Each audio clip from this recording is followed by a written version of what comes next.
In 2022, the government of Liberia, through the executive, submitted to the legislature the third extension of the African mineral agreement and the 54th legislature, of which I was a part as a senator.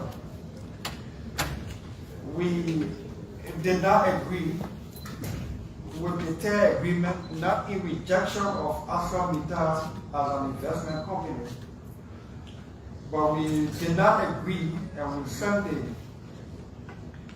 the request for extension back to the executive with concerns related to non-compliance, and that we are in 2026, and ArcelorMittal third agreement or extension is back before us. I would like to ask some very pointed questions based on compliance, especially for which we rejected or declined to extend ArcelorMittal in 2022.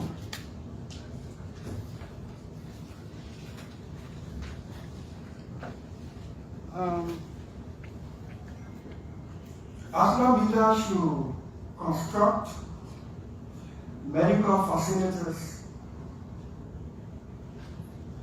provide educational facilities and housing for their employees in the concession area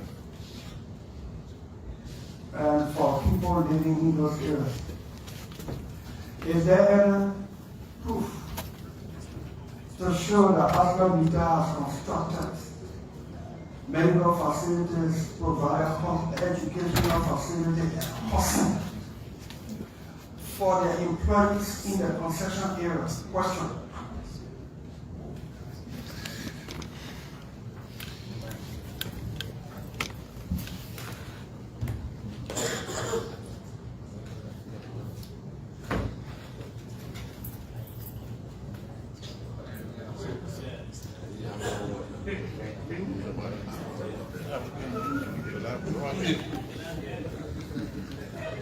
Thank you very much, Senator.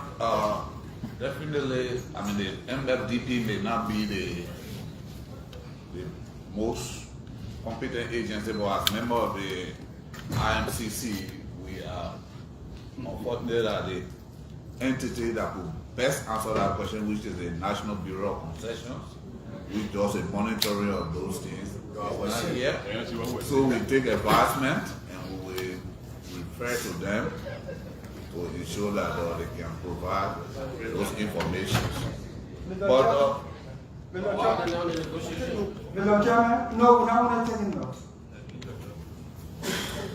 The IMCC is comprised of these entities of government, including the NBC, correct? We'll take it that the IMCC has met separately, meaning in their several meetings, the NBC was in attendance. For the concerns that I just raised, considered in any of the IMCC meeting with the presence of NBC. Most times when we have people here, when we're asking for the entity and relevant institutions of government to be present, it is because we don't want one entity to say, oh, the responsibility is on the other entity in the not yet. So now we won't be showboating, we're just trying to do our work. Let me repeat, sir. In 2022, I led, and I don't like the we led the suspension or the rejection of the third agreement because of non-compliance by ArcelorMittal. They're taking our own, but they're not doing. In fact, right now, I don't know beside that the future plant. ArcelorMittal built in Nima that is under construction because it's not completed. I think The only thing ArcelorMittal actually own in this country since their operation was the twin they had, because the bucket they inherited here from Lamco. So, ArcelorMittal constructed a hospital in Nima, in Gambasa County. Have they provided housing? I'm not talking about continual route services. Have they provided housing for the employees? Education facility for the employees, the students, children of the employees, and community dwellers in the concession area. Question.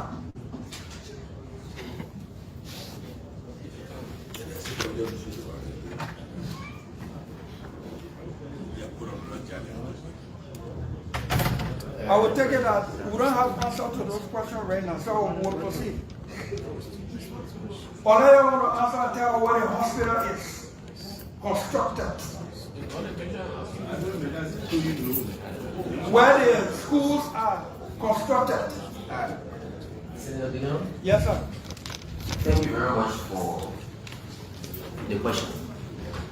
And I think all of us share similar frustration when it comes to compliance, not only of the AML, but all other concessions in the country. And we at the IMCC, as we share those frustrations also, but we are also aware that taxes need to be raised, need to be collected, and we are starting really to negotiate those concessions. This is the reason why you see, the reason I'm raising the point is, I know that we're supposed to answer, but the point I want to make is, it requires a collective front. And I think one of the appearances of ArcelorMittal, I was here and you questioned it. So the effort to make ArcelorMittal and all other concessions to comply requires a collective front that we at the IMCC have taken serious note of it, and will revert to ensuring that we play our part as we also kind of plead with the Honorable Senate. I don't want to You see, colleagues, the executive will take 1 year, 2 years to go through the negotiation. When you bring it here, we are supposed to pass it 1 week, or else the country will break down. It took more than 1 year or so to go through. In fact, we, this government, inherited this thing. We tabled it from the last government so that we can do it properly. I don't want a political speech, because if I follow that political speech and we vote for this here like that, the public don't say that you're dead. They say that the legislator and the senator, they don't want to vote for it.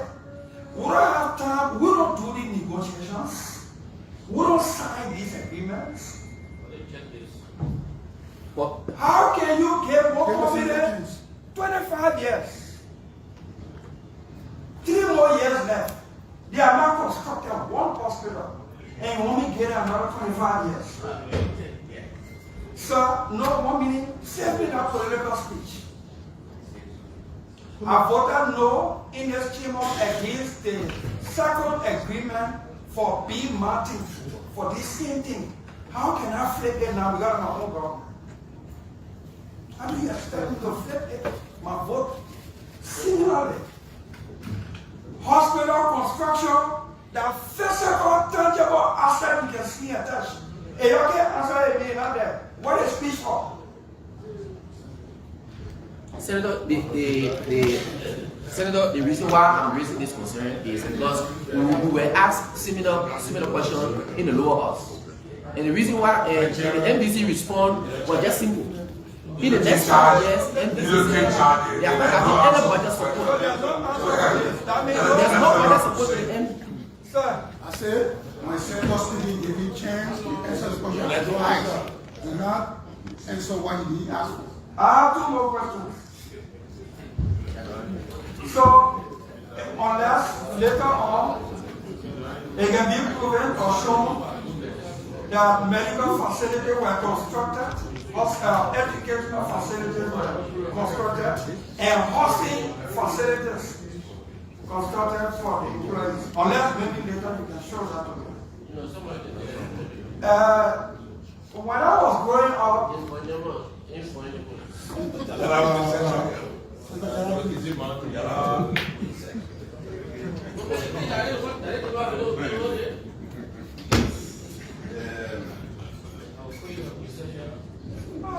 I was in Buchanan, Grand County, born there, grew up there, and Lapo used to be there.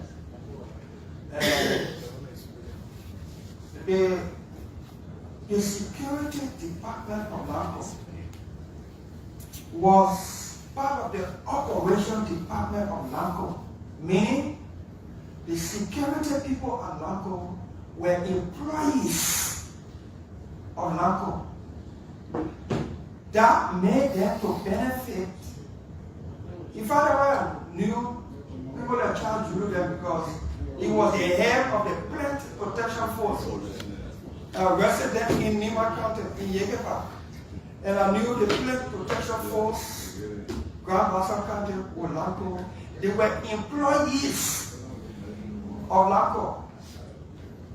Under Aslamita, the security department of Aslamita is also the private security to avoid medical benefit, leave benefit, insurance, and even retirement benefit.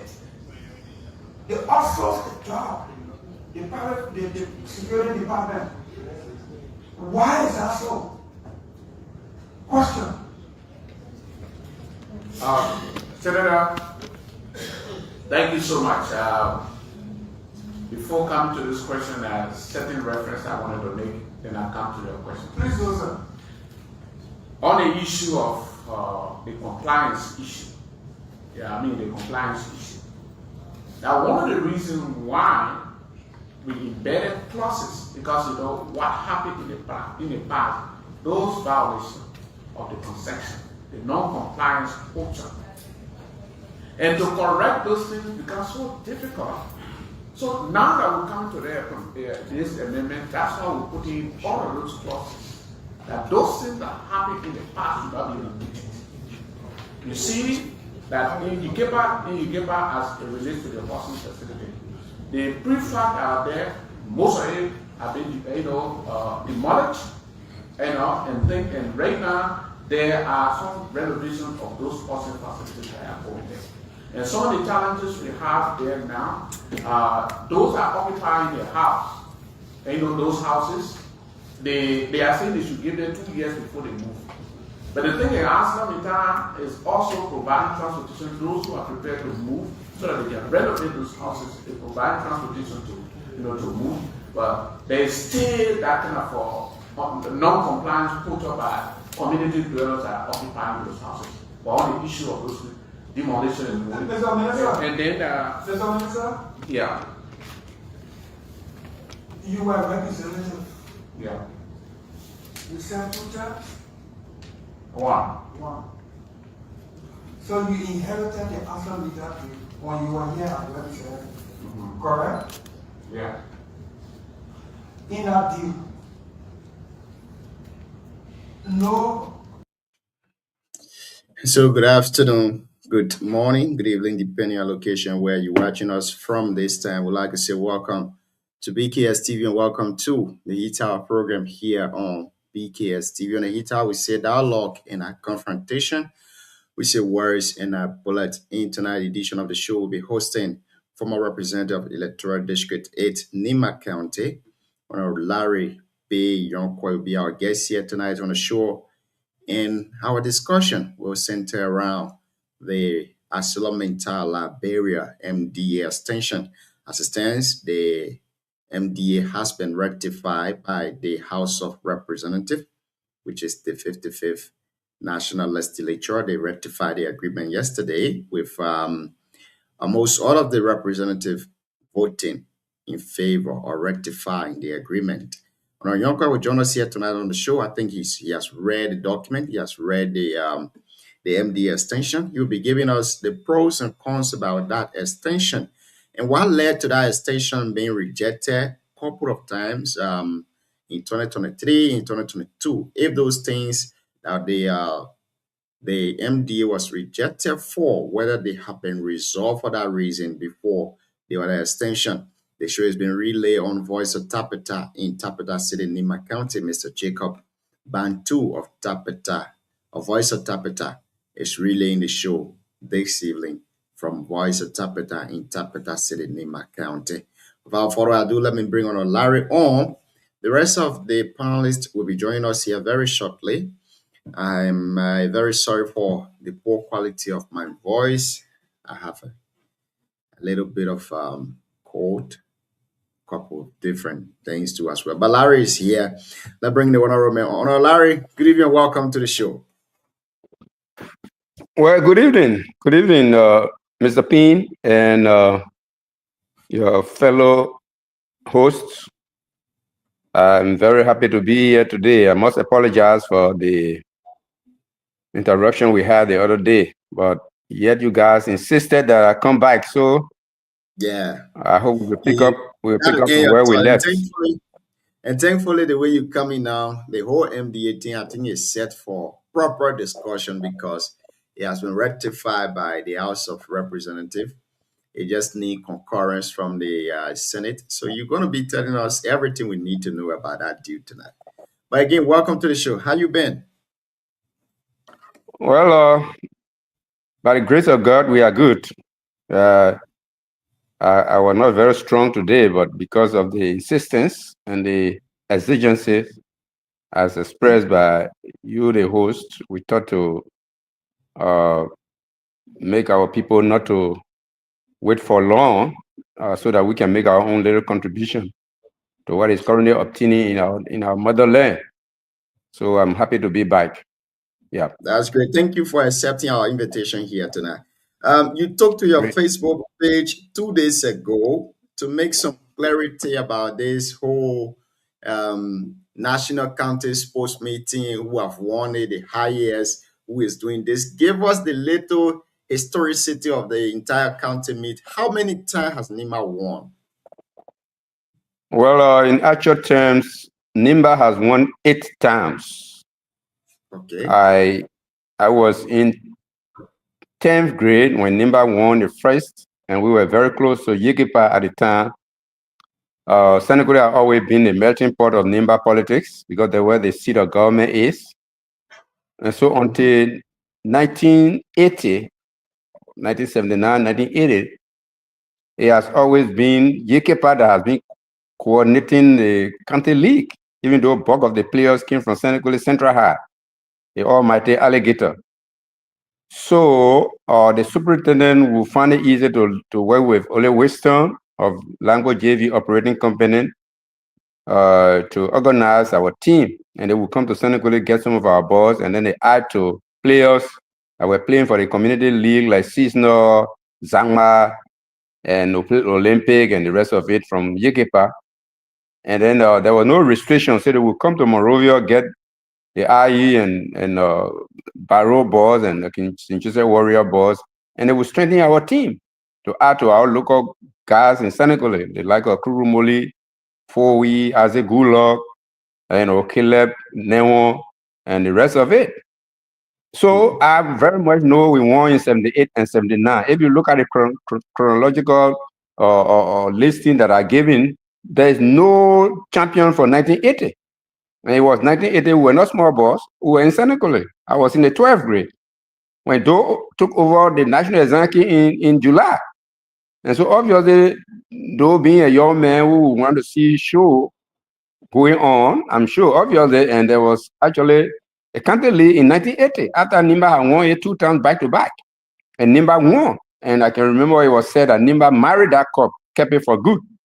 But unfortunately, because of people's desire to suppress NIMBA dominance in that particular arena, they always said NIMBA has won 6 up to the time we won the 7th one, according to them. So I just thought to make the clarification. And most of us who were old enough, some of which are in the diaspora, I think said that they post you are seeing Ambassador Raul Lamia of Foreign Ministry, of course, Guva San, which they used to call Alester San, who is currently with you guys in the States. They're all alluding to the fact that Nimba did actually win 3 times in a row. And then the second thing I wanted to clarify was that Grand Cru, if anybody to come closer to Grand Cru, to Nimba, it cannot be Grand Cru County.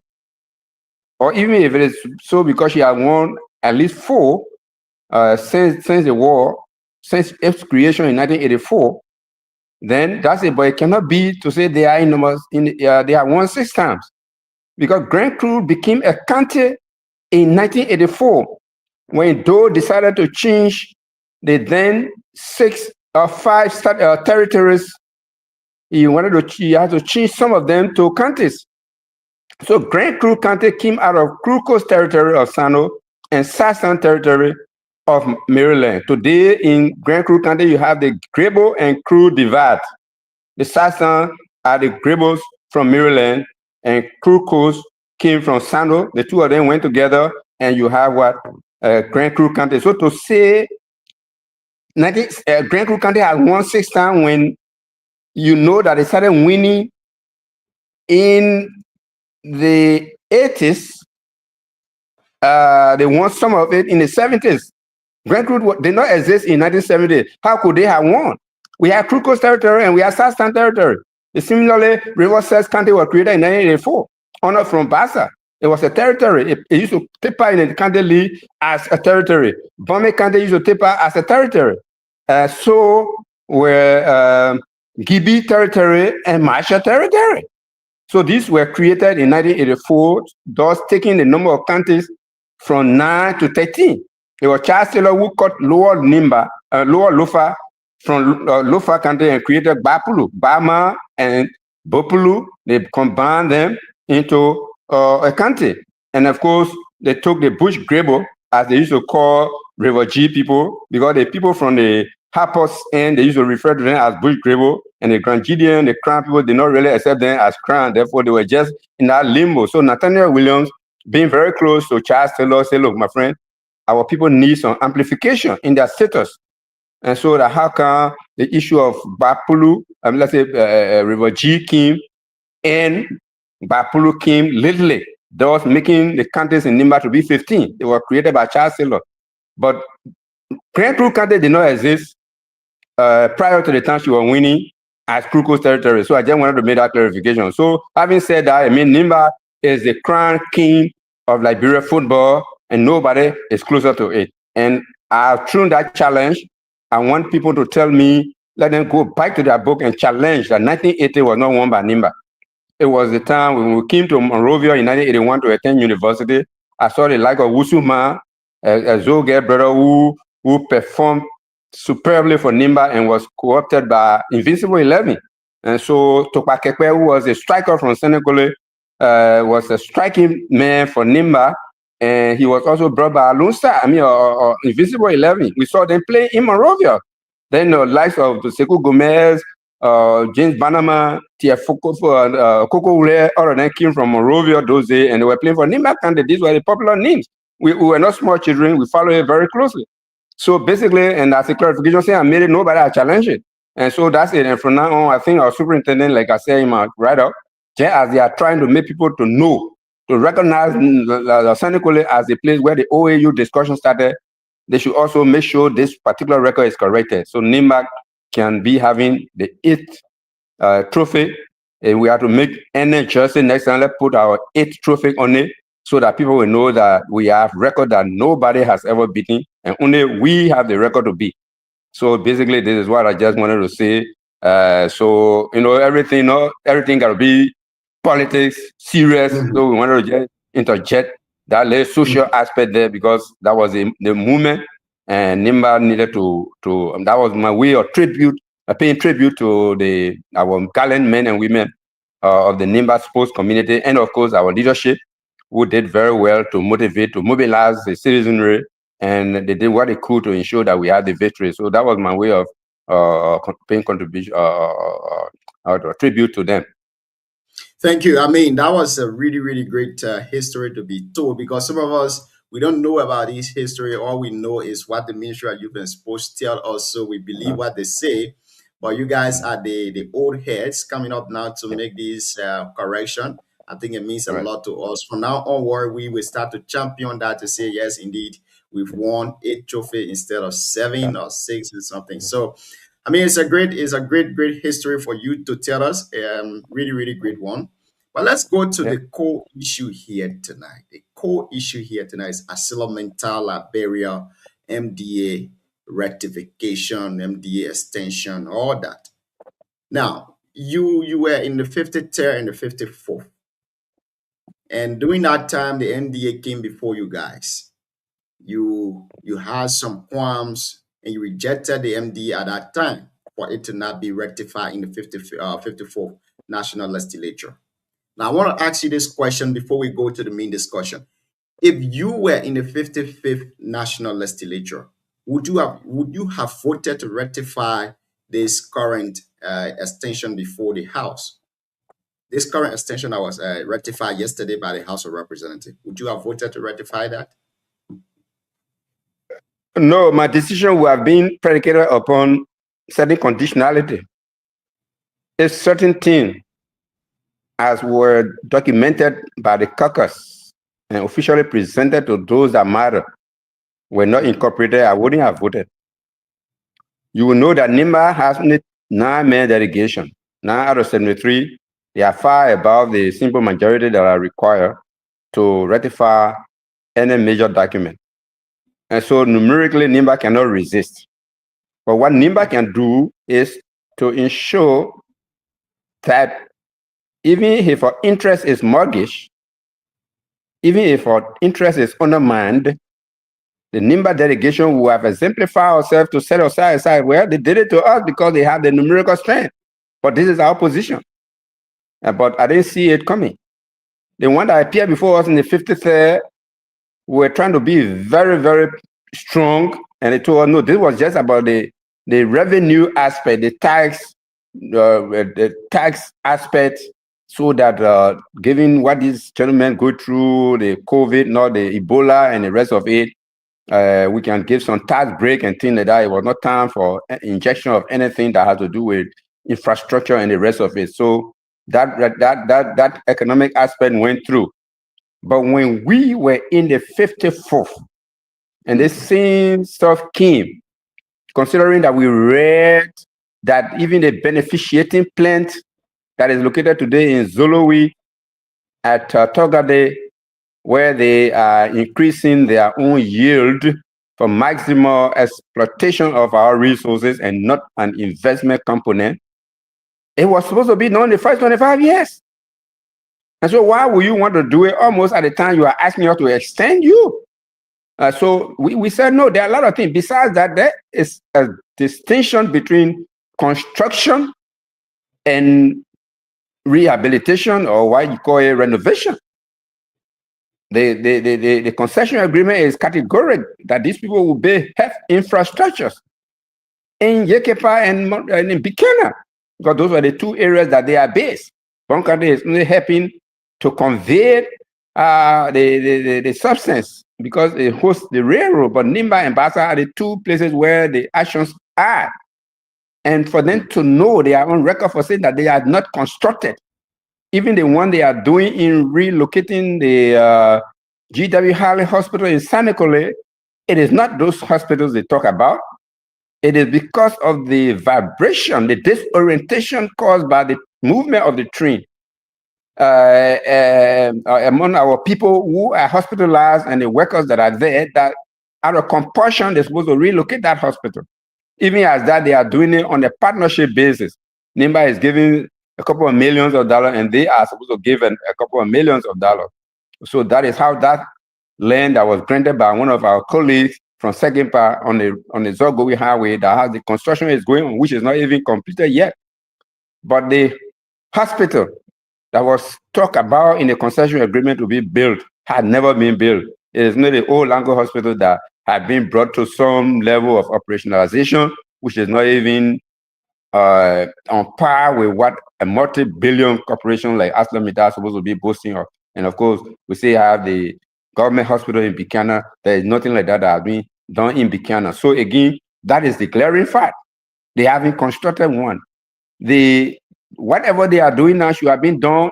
Every one of those things should have been done in the first phase. But Nimba is at a serious crossroad as I speak to you. If we don't take time, we will regret. 2050, some of us who have passed our mid-60s might not be living by this time. 30 years from now, hopefully, if the life expectancy of Liberia does not favor some of us, will be gone by that time. And those of you who are in your 40s, maybe 70, and what can a 70-year-old man do by the time ArcelorMittal will be leaving? Some of the things that haunted us when I went to Seattle Bishop, who was head of the National Bureau of Concession, and told us that ArcelorMittal is not building the road from CNC Junction to Grand Bassa County, especially the one that runs through District 8 in Nimba up to Bon County. Can't see the creeks, can't see how derelict the roads are. It's not maintained at all. Whereby this road was built by Lamco as access road, and that lady, wherever she was able to source a budget from, but I was able to facilitate her movement to Ganta. She slept there, and then we moved from CNC Junction right after Ganta onto Duo to the water side, and she saw for herself, and she said, give me some time. She went and studied what she saw and checked the concession agreement. She said, Honorable, I'm sorry to tell you that these bridges, these creeks, the construction of coverts and opening of this place to extender and things are not part of the MDA. That was my trump card. I said, okay, I will accept it. So when it surfaced before us without the executive branch incorporating the aspect of the access road being brought to standard and maintained by ArcelorMittal, it was enough reason for us to prevail on the speaker to have it ejected, because these are low-hanging fruit for some of us.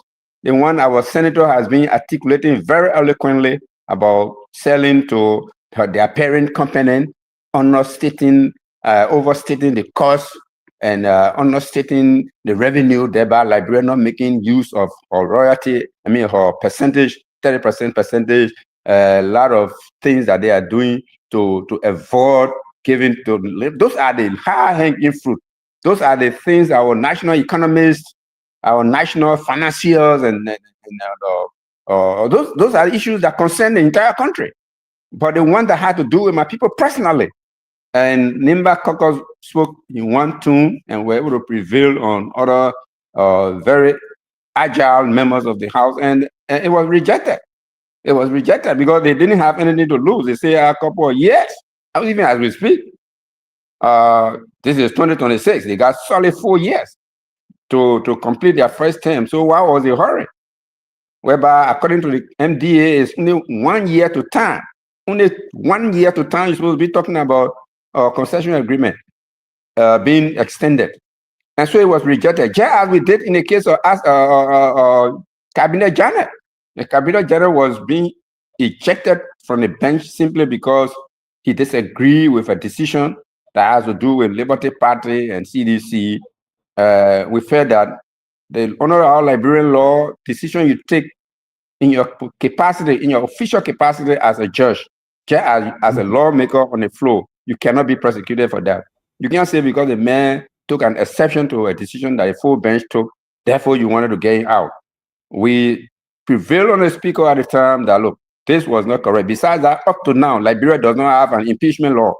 You cannot be editing the rule of the House, and the senators are editing their rules to conform with impeachment and law that is created when already somebody has been accused.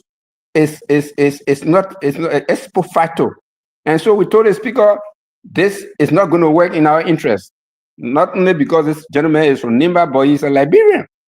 He's entitled to employment and the application of the law against him or for him. And he said, look, we made our mind, the man gotta go. We said, okay, if you brought this thing on the floor and did not go according to the law, we will walk out. And then now of us walk out physically, at least to tell the Liberian people that NIMBA is not in favor of the impeachment, so-called. And what do? At the end of the day, when the vulnerable judge went to ECOWAS, we were vindicated.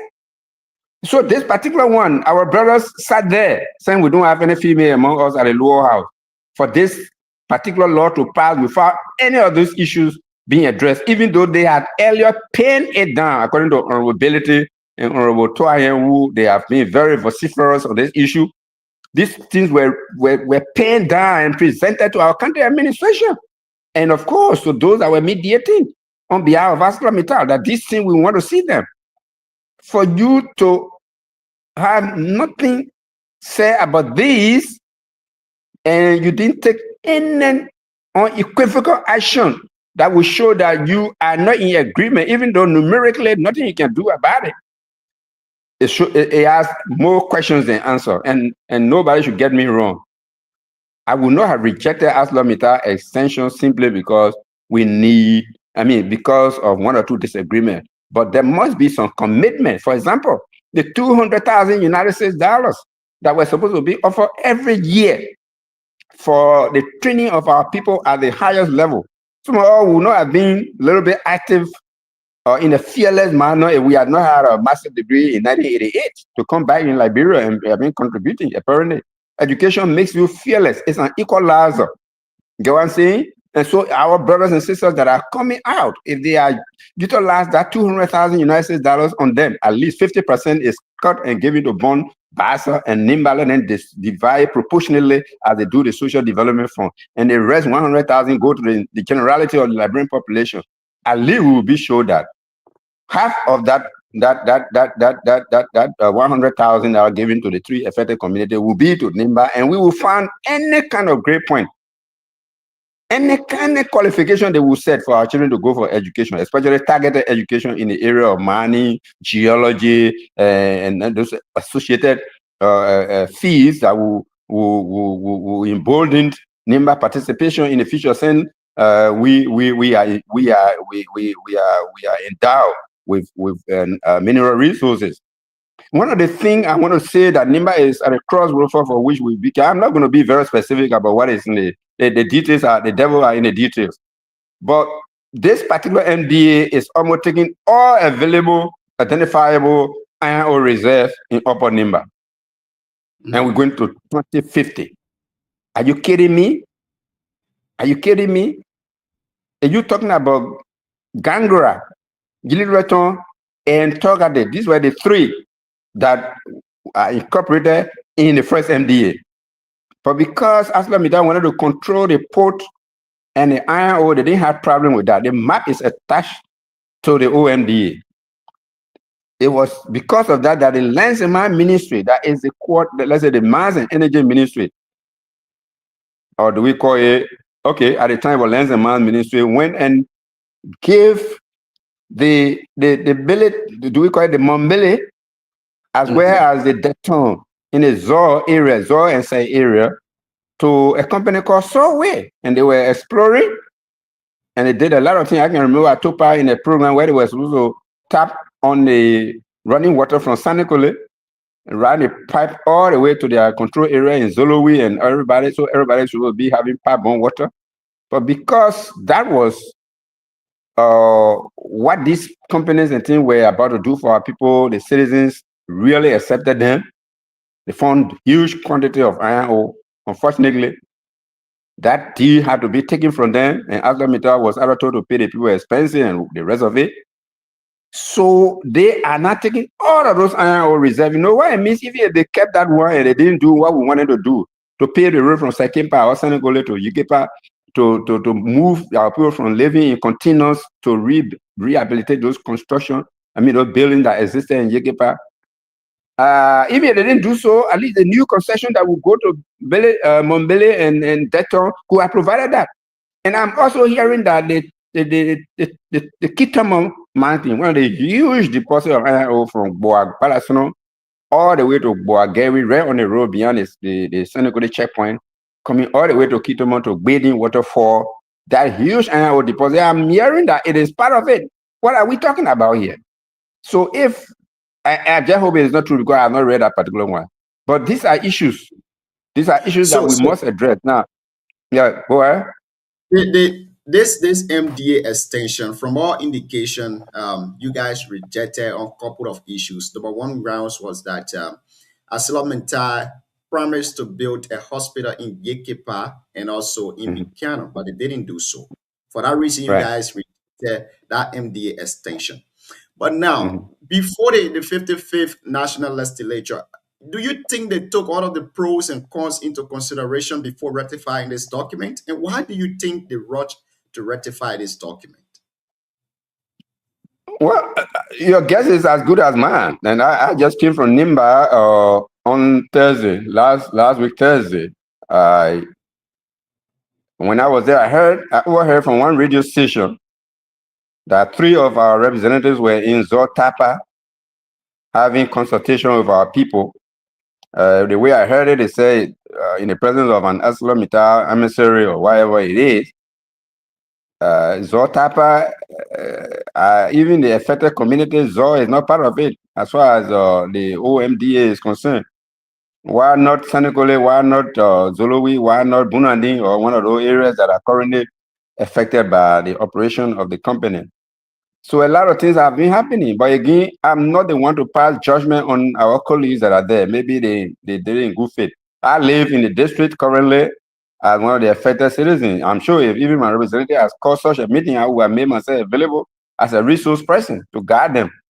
But I don't know for what reason, because if they were not happy about certain things, they could have shown their opposition by walking out as I did, or at least or crying loud. Like I think I was looking at some clip on the social media where Representative Taiwan or District 9 was saying that he was voting for this MDA. At least we heard him. The other people may not have said it, but the fact that they sat there and when it means that they acquiesce. And so again, they have passed the buck onto the senators, just as the distribution of seats, which we felt that did not conform with existing reality. Nimba cannot have 600,000 and you give her 2 seats. While Bon County with just 400,000 got 2 seats, Lofa with 337,000 with 2 seats. So what was the reason why Nimba could not even have 3? Send the other 2 guys that are closer to Ikeragan and get 2. Those again were passed on to the senators, even though we have not heard anything definitive about that particular one. This is another one. The 2 senators again have the Achillean tax of trying to make the views of Nimba known. The danger in this is that the reason for which the concession agreement should be made palatable or do we call it should be acceptable to the citizens that are being affected is that they must enhance ownership. When the citizens do not see the hospitals they're talking about, when their rules are lying one thing, and the scholarship program goes to the entire country, we don't even know what is happening there. And of course, they should have received it since the 2007, but they didn't do it until 2012. Over 5 years passed before that money could come. Where is the reserve going? And so to me, with all of these unanswered questions, you're not demanding too much from the government of Liberia. Even you could be rescue representative or senator, but talking the truth to power, the rescue or Unity Party or CDC or the country Liberia, Nimba country will outlive all of these institutions. You know, so when you are taking decisions, you got to take into consideration how you intend to position your legacy. You know, so to me, I don't know why they did not take action for us to know. So these things, the senators will be the one to talk, because if this is not done, and the ordinary citizens in these countries, Nimba, Senator, and say, look, since our people we send there did not protect us, and Mr. President, Mr. Vice President, your two did not say anything to ensure that these things are done. This is our own opposition. Then we are gone back to square one, and I hope we don't have to reach this level. But I'm very disappointed that all the existing oil reserve are incorporated in the MDA, and we're going for 2050. And these things that are supposed to be done are not done. It's not late yet. If ArcelorMittal can give us in writing, and we incorporate in the concession agreement that all the undone obligations, like the hospitals, the scholarships that we can't account for 5 years or so of the 200,000, and all the things that should have been done in the OMDA, we will do them in addition to what we will do from 2031. If that amendment is made as an addendum, and then we turn the whole document, the senators should be turning this whole thing back to the executive, because the way we ratify concession in Liberia is the legislature, even if they see glaring openings, miscalculations or misrepresentation, they don't change it. They send it back to the executive to go back to the drawing board and insert that if they agree, and then they send it back to them for ratification. So they should identify those flaws and tell them to do it. Saying it's late, we can't reinvent the wheel. Let them commit themselves in writing. Let it be part of the concession agreement that the school, the hospital that should have been built, and the scholarship that should have been done for which 5 years we didn't do, even though they from 2012 onward they gave it, but they said they took it from Liberia generally. Nothing was said about the effect, and I believe that it should be pinpointed, because at the end of the day, yeah, we have excavation without restoration. Yeah, we have hills turned into holes in this country. This Nimba country will soon be like Bombay holes. So if we are not careful, why is it, for example, with due respect to our president, he was vice president for 12 years. Wologisi was over there. They didn't do anything to accelerate the opening of Wologisi so more money can be added to Nimba. Now he's president. 2 days from now, 1 day from now, he will be exactly 2 years again. Why are they not doing something for Wologisi to open? So they want Nimba County man, say 1959 is the one that's supposed to be continuously giving bulk of the resources to Nimba, to Liberian budget. Look at the 200 million they gave. How did we use it? The Nimba County health team is zero. Nothing was added. Our own referral hospital, the biggest hospitals, the Ganta medicine are receiving by far less than what CB Dumbo received in Bangatan. CB receiving more than what the ENJ received in Ganta City. All of those kind of things. Our own raw money that came. What's about the 20% revenue sharing? Are they telling us that it's in that document that Nimba will have 20% out of the 200,000 which came in bulk? These are issues that our people should have made their voices known. So the bulk have all gone to our senators. So I hope they will just prevail on those concerns, especially with the vice president with the gavel. I want him to take the gavel out there to preside and let them just work on it. Let them send it back. Let the executive incorporate some of those things so that we can all be happy. Our people are currently having job in a place. He has the potential of providing more job. No, nobody says it should be rejected. Unless those things are reflected, something must be done. Thank you so much. Again, tonight we have Honorable Larry P. Yonkwe here as our guest. Honorable Larry is the former representative of Electoral District 8, Nimba County. He served in the 53rd and the 54th National Legislature. One thing you need to know here tonight is that Honorable Larry regime at the 55th National Legislature, this Assemblemental Liberia MDA extension was brought before them. And they stood their grounds on several reasons that he has given here tonight. The construction of a modern hospital in Yekipa was not considered in that agreement. And several other key issues were not considered in the agreement. Therefore, they rejected that MDA and sent it back to the executive. And then the MDA was not ratified under the 54th National Legislature. But under the 55th, that MDA was sent to the House of Representatives December 5th, at which time those guys were on break. They returned January 16th, something like that. And in 2 days, the agreement was ratified. A lot of questions to ask on Larry here tonight, but I will go to DK to ask his first 2 questions, and after DK, we go to Siawete. DK, good evening and welcome to the show, Chief. Thank you, and welcome back, Larry, Uncle Larry, as I call you. My first question to you is, does Nimba have any other avenue to use, even when this deal is passed by the both horses, like taking the matter to court? What other means we can use so that what is deserving us as a country, we can be able to get them? What do you suggest that we do as citizens of Nimba? Well, this is very critical That is very critical. The fact that the deal was even sound on flashlight or on a phone light, the Liberian electricity grid went off and people sat in the darkness and passed it. That could be, you see, you can, I said you want to call mass action. Well, the citizens made their voices known. Because you got to be careful if you were to go to court.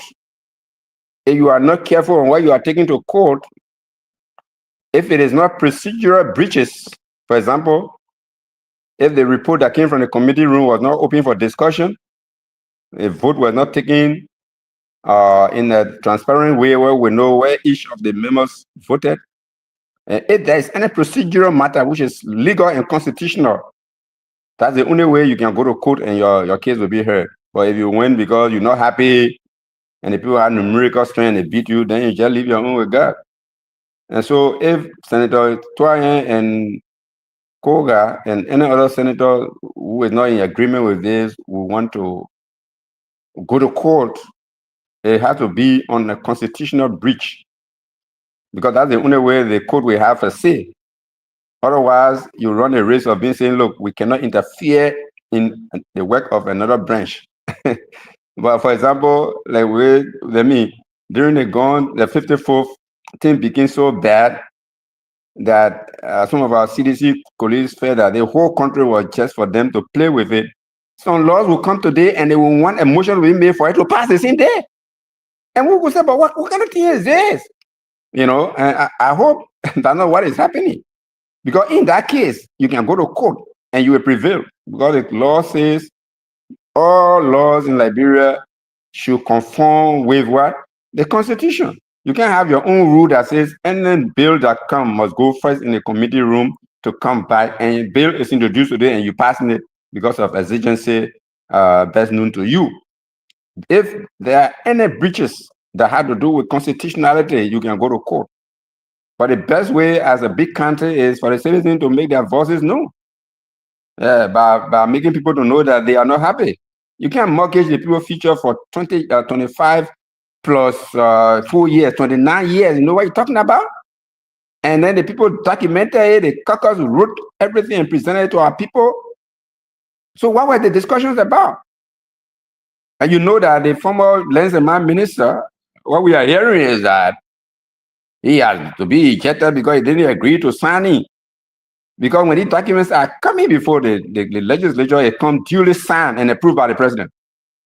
So from the perspective of the executive branch, this is good for our country. Therefore, the finance minister will sign, the justice minister will sign, the president will sign, the land minister will sign, the National Investment Commission will sign. So these things, how true is this rumor? I don't know. Okay, so if all things are supposed to be done for the people's view to be reflected, we're not done. And at the highest level, at the highest theater, they are not recognized. Obviously, bro, we just leave our own with God. Or if the youth and citizens will stand up, because I can remember some of the pressure that led us to telling the executive that if Nimba Kande people go on a rampage, don't blame us. You see them coming on the compound in huge number, presenting number of people. The very people who are around the rescue mission today, they were leading this cause. Some of them are deputy ministers today. Some of them were inspectors general of this country, and they were the one pushing this thing for it not to pass. For them to be today having the upper hand, and the very thing they talk about are even be compounded. And you know, these are the kind of thing we're talking about. So, for example, the concession agreement is just general. Even if look at it without taking anything away from Bassa. There are rules and other things that are outlined to be undertaken in Buchanan. But Nimba is again left to the whims and caprices of Aslam Mita. Nothing is specified besides the elevation of the 3 million 300,000 or 3 million to 5 million. Besides that, but what about the registration or license from 50,000 to 500,000? How does it benefit Nimba County? Registration or license is not a revenue to say Nimba will need 20% in it. And, you know, it's national. Now, if Nimba can take, or Liberia can take all due diligence to make sure that these people don't sell it iron ore to their mother company and step down the cost of it so that they can register poor revenue. How does it benefit NIMBA? But these things that will affect us directly, and if we talk about and nobody is paying attention, I don't know. So to me, legally, you go to court, but don't go to court on grounds that we didn't agree, the people pass it. They will ask you, did they follow the law? Did they go to committee room? The committee report? Did they vote transparently?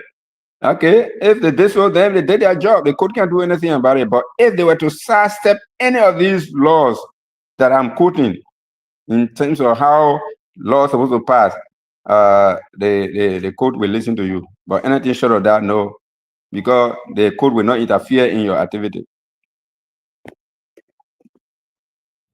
So it's more political action that is needed, more political action than legal, because this is a political theater we find ourselves in. And if we are not mustering the courage to do that, to tell the government of Liberia that Mr. Vice President, Mr. Lenzema, Minister, you are children of our country, and it is us who have a lot to lose. If our voices are not amplified, our two senators, if this is not done, maybe this is what will be the repercussion. And they say in a more forceful way, if nothing like that is done, then we can be at a losing end, even though we are the major contributor to what NIMBA country Liberia is today. They were dividing seats. With all the way they suppress NIMBA process, we still give the number, but yet they put it on the same par with the other people. Then again, they are dividing, they're talking about concession agreement in which our future lies, and with all the other things that are sending, and nobody want to pay attention, then it's left with us. But I'm only here to expose the little one I know that should have been corrected, that was not corrected, and then the rest I leave it with all of us. Thank you. DK? Yeah, so my next question to you is, Uncle Larry, you just said we need more political action than legal action. But the political action, I haven't heard anything for all our lawmakers, all our representatives, for instance. Because at the Senate, you only have two persons, Senator Koga and Senator Twaye, who are opposing. But in the lower house, Representative Neka Gay is from District 3, from the affected community. Representative Jan Flomo, almost all the lawmakers from the lower house, none of them is on record of opposing. Thankfully, some are on record for just accepting the deed in the public water did. How do we fight this? Like you said, if we don't go legal, we can do it political. How do we fight this when the people we sent to represent us are in agreement in huge number? So for instance, among the 11, we have now then agreeing. So how do we go about doing anything political when now against 11 are agreeing that the deal is good and will benefit NIMBA and Liberia a lot? Well, I think your platform is one of the greatest gifts that NIMBA has had of recent. You can start inviting them to come and tell us what was their role in the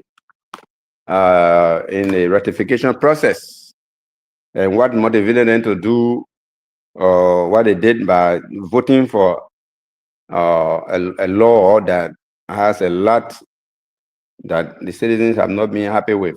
They will be able to speak for themselves. But as far as I'm concerned, as a private citizen and as one of the persons that are bearing the custodian classification of our country, I'm doing my part. It's a serious thing. You will not want to be the one to sit down as an elder to say that there must be some affirmative action taken, but I think our senators can prevail on their colleagues to wait a little and have some consultation with the executive to make sure that all of those unfulfilled promises or prescription. Something is done about them. ArcelorMittal cannot make that money available now, but they can indicate that this thing will be done along with what we do when we have started the construction. So I was listening to the Minister of Mines and Energy that construction. Look, I've been to Yucaipa lately. If you went to Area F, where you had a senior staff camp, some of the logs that have grown into the buildings are something that you can even saw and take 2x6 and 2x4 from inside those concrete buildings. So it's not about renovating anything now, except for a few lower camps like Area S and Area O and Area M, where people are living there because they can't live in the rural part of Monrovia. We're talking about citizens don't want to leave. Just right here in Monrovia, the Minister of Defense wanted the 72nd Barracks. They gave the people notice to voluntarily evacuate. When the time was over yesterday, they went and put barbed wire all over and evacuated the people. So the government of Liberia wants that place to be empty because ArcelorMittal wants to carry on reconstruction of those places for the citizens to move. Imagine when we were young people, I never knew people were living in Lamco. Most of the people were living in Lamco, nobody knew they in Ganta. But the entire Jackie guest house is filled almost every time because that's where the bulk of the staff live. The entire Jackie and any other house or guest house in Senegal is filled. And then residential buildings in the communities are occupied by ArcelorMittal workers. And where bosses from senators and some higher up in government are being rented by ArcelorMittal that convey these people every morning and every evening from Senegal, Ganta to Yucaipa to work.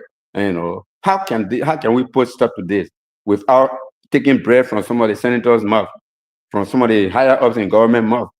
This thing will continue to be perpetuated because it is benefiting other people.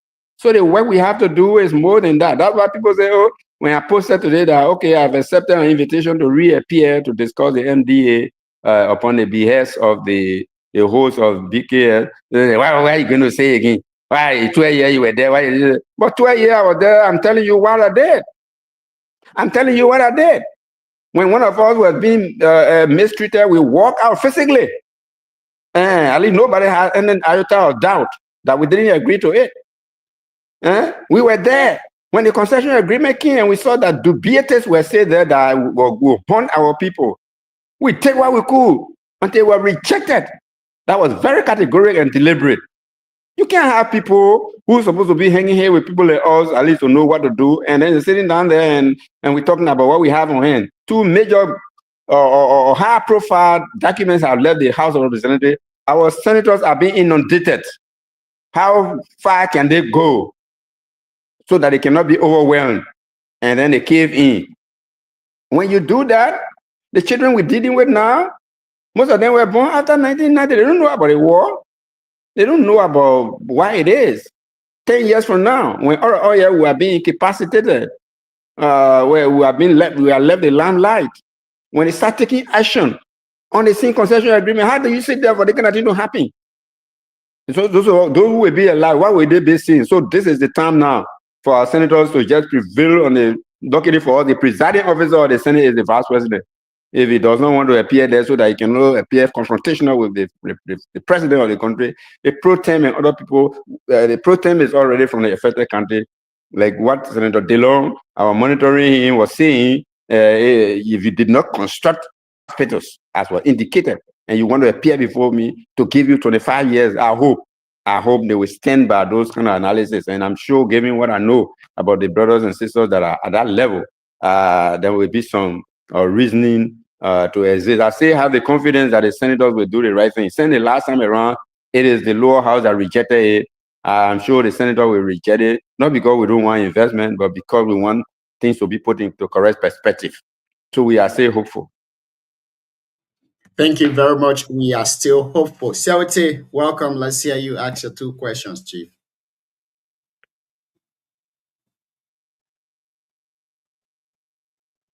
You are muted. Oh, okay. Thank you. Sorry. Good evening, Oyonkwe. Good evening.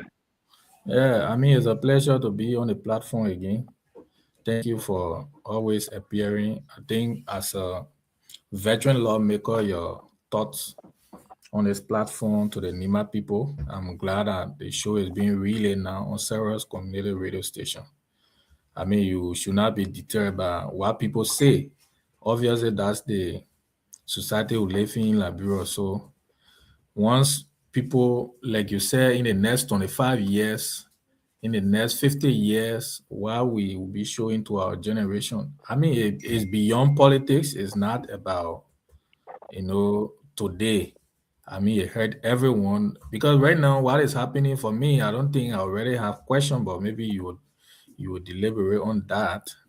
But what is happening at this point, like you rightly put it, after this period in the next 20, 50 years, what do we show to our generation? Because that's the only inheritance we have. I mean, not even showing other countries that have resources and they are not touching them, that one. But at this point where we are benefiting as a country, but the position of I want to ask you as a veteran lawmaker, the position of the non-lawmakers we got in the House. We don't see them speaking. That's why I said on the show in your absence, when people like you, Duna, and the folks were there, I mean, the number you got could not surpass the rest of your comrades or your colleagues, but it sent message and deterrent to a lot of people to see sense. But what is happening, people just, I mean, alluding to everything and passing everything only because they feel that some of them, quote unquote, they are about to go to election. Now, the silence of all those lawmakers, do you think could be one of the reason why the NEMA lawmakers are being overlooked and these deeds are being passed at this point without no serious amendment being made with this ratification? Oh yes, they want to be politically correct. If you look at the configuration of the members of the NIMBA delegation at the lower house, except for Honorable Bility and Honorable Wongbe, the 7 others are members of the same majority bloc. At that level, the partisanship and everything else has been taken over by blocks. So you have the majority blocks. They created their regime speaker, and the reason was that they wanted to show that the executive have a safe landing. And so some of the things for which they needed their own speaker is for any major critical document like this, not to have problem. So they just conforming with the pledge that they have made. Some of them, if you were to talk to them off record, they will tell you that, well, we know we could have done this, we could have done that different than this. But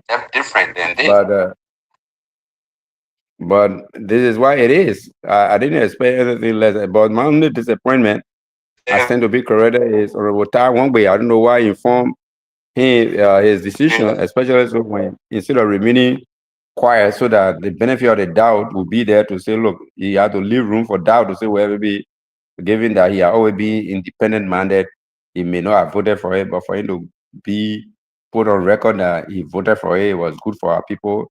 I don't know the good there. Why is it good? Is it because the hospitals that should have been built over the years were not built, and there's nothing concrete in there that it will be built in addition to the new one?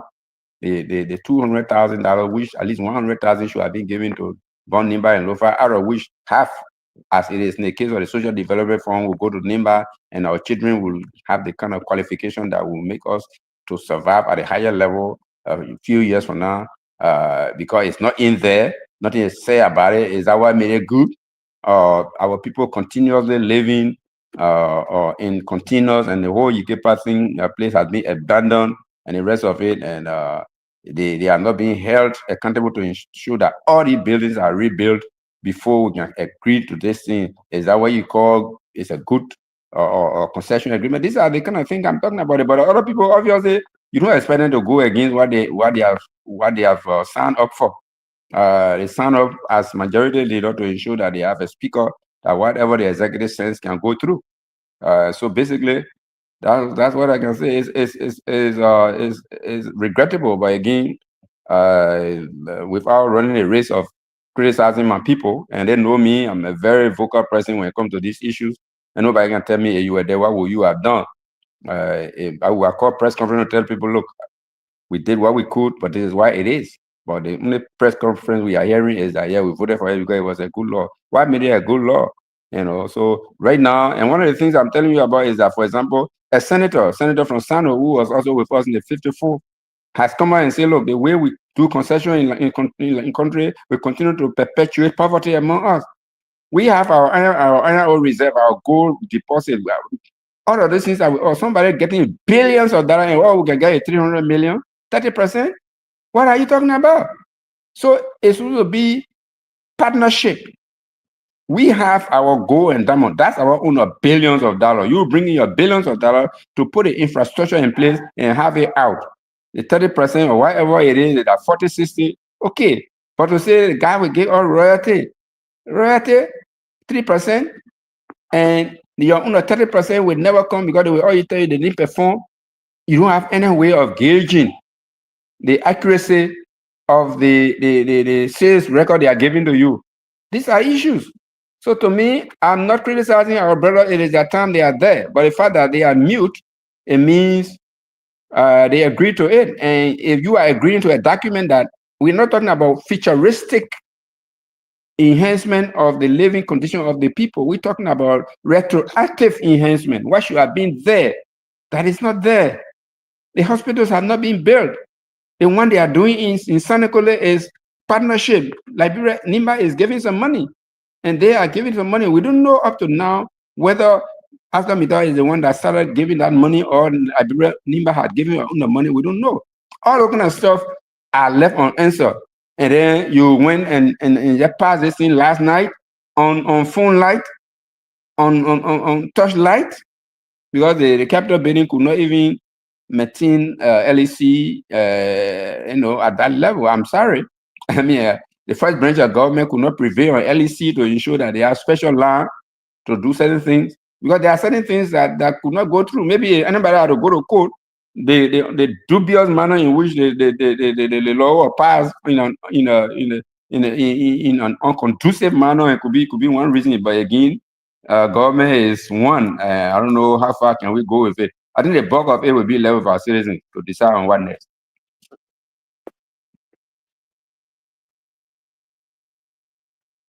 Yeah, I mean, I think you deliberated on some of what I said, but I was saying with your experience in a house, I mean, I know you are not criticizing them. Even me, I'm not criticizing them with what they are doing in a house in terms of the current rectification. But I'm saying, because in previous years when you were there in 2022, I guess this thing MDA came about and you people boycotted the MDA. Similar thing happened when Honorable Janet was removed the NIMA lawmakers to in solidarity with Honorable Janet, and you walk out. So we are not hearing anything from any of them at this point. Only Honorable Wongbe came out with that position. The question I'm asking is, in the kind of legislative politics, if the lawmakers from your side, because the thing about it is about your people, like you regularly said from the beginning, but we are not seeing any position from our lawmakers. So does it show that they are in favor or what? I mean, what position are they showing to the NIMA people? Yes, it shows that they are in favor, because the document is coming duly signed by the president of Liberia, by the finance minister, by the justice minister, by the minister of mines and energy, and of course by National Investment Commission, because these are what we call the IMCC, the Interministerial Committee on Concession. So it is Ministerial Committee on Concession, having gone through what it did and convinced the presidency, and he appends his signature along with his legal advisor and financial advisor. Obviously, if you sat down there and we're not hearing you, it means you acquiesce. So when we say, for example, my being brought back from my political sabbatical to become politically active as National Vice Chair of CNC, when I say because of that, I'm coming back into legislative politics, somebody say, why did you leave there that you want to go low for? These are some of the things I left there. Senator Johnson is no more. Does that mean no more voice for us? Besides the young man called Nyantuayen, I don't know how far he will go with it because Kogatu has been busy trying to position himself, what a godfather thing, and the rest of it. He has not really been, he has been characteristically a little bit taciturn for some reason or another since he took over when it comes to the national issue. I know him to be a very, very vocal man, but for some reason he has decided to play a diplomatic role because that's what it is. So what are you telling us? Senator Johnson is not in that building. If Senator Johnson was there, he just walked and said, no. Because once he used to say, gentlemen, what you say about this? By the time we educate him sufficiently, he goes and takes a decision. Nothing. I'm clear. People will say, oh, man, the senator has spoken. The president said we shake. So people say, why are you going to look for? I say, oh, the reason why I'm going to look for, why I'm going back to look for is I will be looking for those small points. Like what I just said. I'm not sure whether our senators and representatives were looking at some constitutional breaches that you could use to go to court. Yes. That's the only relief we have. If politically the people don't reason that this country is a very big country, it's beyond the so-called 9 seats we get there. Nimba should be having about 15 seats, all things being equal. But these people, if we overlook their plight, it may reverberate, it may flash in our face one of these days. Since Senator Johnson is not there now, it is not time for us to team up. But 9 out of 11 have remained quiet. These are the vaults that have been created. I stand to be corrected. They have to come on the air and tell us the rationale. Nobody said they should reject investment, but you're giving the people over 7 different mountains. Again, places that we could have gone to have new people that we could also go back to the drawing board with. It's all going to be placed under the same concession agreement. And then one of the things Nyantuayen said was that they have changed their name from ArcelorMittal Australia or whatever it is to ArcelorMittal United States of America. Does that mean they will want to relinquish all the liabilities of ArcelorMittal Australia? Send a new group and say we are ArcelorMittal USA? It's possible because these are legality. They say, what are you talking about? So these fun issues, these particular specifics that the gentleman is raising, I hope our people will listen to it. I said, where there's a document to say all other liabilities and assets of ArcelorMittal Australia or whatever it is have now been transferred to ArcelorMittal UK, United States. If that is not done, they could likely come tomorrow and say, look, let me tell you, look, say you guys are wanting me to talk. When I was at the legislature, Liberians people do not like us. If you saw me coming out without right out, I'm speaking my mind tonight. Many times we saw people from LAC chasing our brothers and sisters from jobs that they were doing. We had to come face to face with the caucus at the time.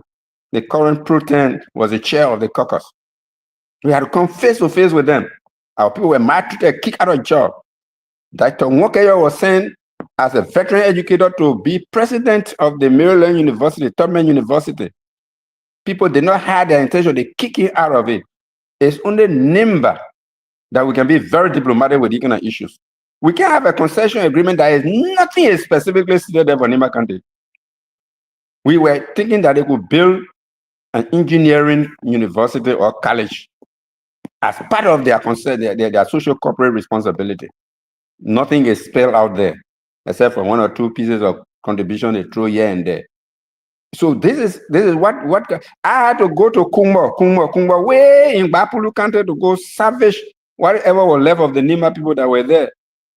The people turned against them on grounds that they didn't vote for one of their representatives. They were almost annihilating the people. I had to go there on the behest of the caucus because there were some traditional people involved. The traditional poro were used against the people, and the Internal Affairs Minister sent the Zanzankawa at the time because the Muslim people were being harassed the same way. We took risk with our life to make sure Nimba remain paramount. If you have none of these things, the opportunity that our people have to be heard, they are not being heard. Then somebody tell me why you want to go back in the house. I want to go back to play the role that Senator Johnson was playing, to play the role that we played so successfully, for people to respect us. So to me, I'm not criticizing anybody, but the chairman of the caucus comes from my district. He knows I'm a reservoir of information on this kind of subject matter. He had never consulted me about the existence of this MDA before then. Some of the very good, level-headed brothers I know are currently taking responsibility of our districts. But what has stopped them from even calling us on phone to say, look, man, this thing is before, what can we do? No. There might be some motivating factor for which they are doing what they are doing.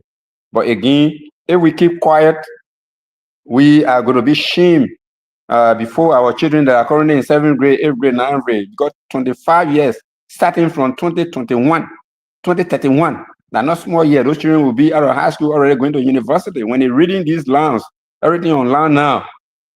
Right now, the little Cocopa agreement that we already have in our area, the children that were way down there 2019, they are coming to us now. Oh man, what is that? Can we have a copy? What? Let's look there. Let's look there. They continue to ask us. So if we have done something very wrong with the Nimba Rover Incorporated, and even as a sense where what is supposed to be getting, they are not getting it. They continue to ask. I say, I'm no longer in power. We turn everything over to the current representative. You go to them. And so these children, the 10th grade student, the 9th grade, the 7th grade, 8th grade student that are coming up 10 years from now, they will be talking about how did we get here? How can you have your only God-given natural resources giving out like this, and people who have their own, they're not looking for a way to open it up for the country to benefit from? And they didn't say anything good about Nimba country. Everything there is naked football. They want to almost kick me. I mean, everybody turns against us. And God, there's a look. I will not make these people shame. And they always stood by us. That's what got me to come out to set somebody record straight and saying I have the opportunity. That's why I'm setting this record straight. People who today look at the oil deal. People are complaining. Oh, Sando is not there. They say they want to talk about selling oil deal. Nothing is mentioned about river sales. Nothing must. The people are beginning to know what they were doing if they were the one that had the visible iron ore man that people are running after. And then we're sitting down here and then passing legal laws. To me, I'm very disappointed in them. If they wanted, they can challenge me on it. I will tell them, nobody heard you. That means you acquiesce. You go over there, don't put political consideration ahead of the interest of your people. Election is 4 years away. I mean, 3 years and some months away. Why will you start positioning yourself because election is tomorrow, so therefore you don't want to hurt anybody? I'm not accusing anybody of taking and so we who rejected those things back. You think we could not fall prey to the temptations that came our way? You think we're not tempted? But we felt that the interests of our people were more important than anything. So basically, that's where it is, boss. So on our Yonkwe, I mean, my follow up to this, right? How do you grade the current caucus leadership and the members of the caucus to previous, caucus that you once served? Because, I mean, with this, I just want to get a fair view on how, the leadership, because even Honorable Bedete appeared on this platform, he unveiled to this platform that the current caucus, going to 2 years now, they are not even had meeting. So do you see leadership deficit within the caucus or even the 55th Nimba Legislative Caucus as well? Well, I don't know why you want to push me to making some categorical decision, but you will know that I'm not a diplomat. I'm a politician. Seriously, at the political leadership deficit. I mean, go all the non lawmakers and the 2 senators, and you will know that the current chairman is the least in terms of everything you can think about. Qualification, experience in public sphere, and the rest of it.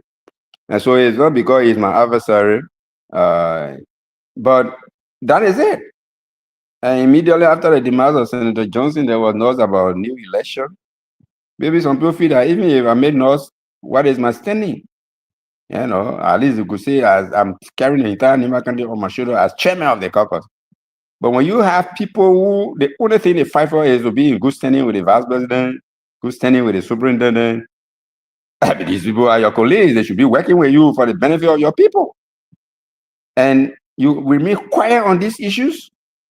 there's seriously a political deficit, a leadership deficit, that if we are not careful, Nimba will come from hero to zero from where we are.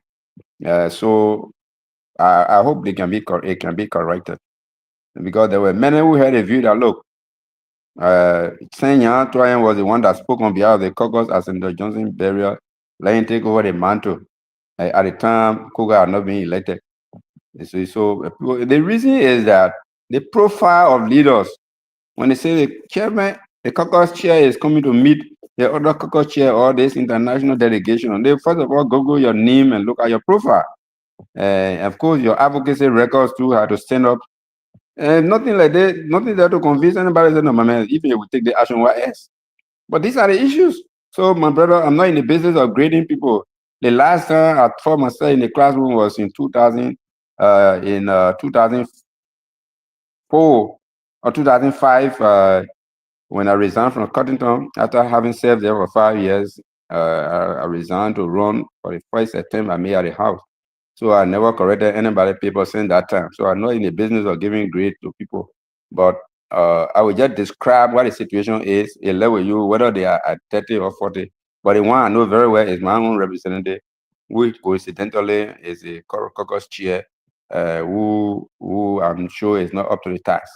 It is because of that this kind of thing have been done. And I told them at a certain point that, look, when you have a Ronaldo or a Messi or one of these strong footballers handling your number 9, you can depend on one of them to go solo to put victory or in a coffin for you people. But in the absence of one great player of such, you play collective football. Sometimes you can see 3 persons playing number 9 of Crowder, Mayfield, and the rest of it. I said we don't have a Senator Johnson type of person now. So there's no way for one person to say I can play that role. Senator Johnson will just say, "Bad boy, put it on and walk out." That will speak volume. People will listen.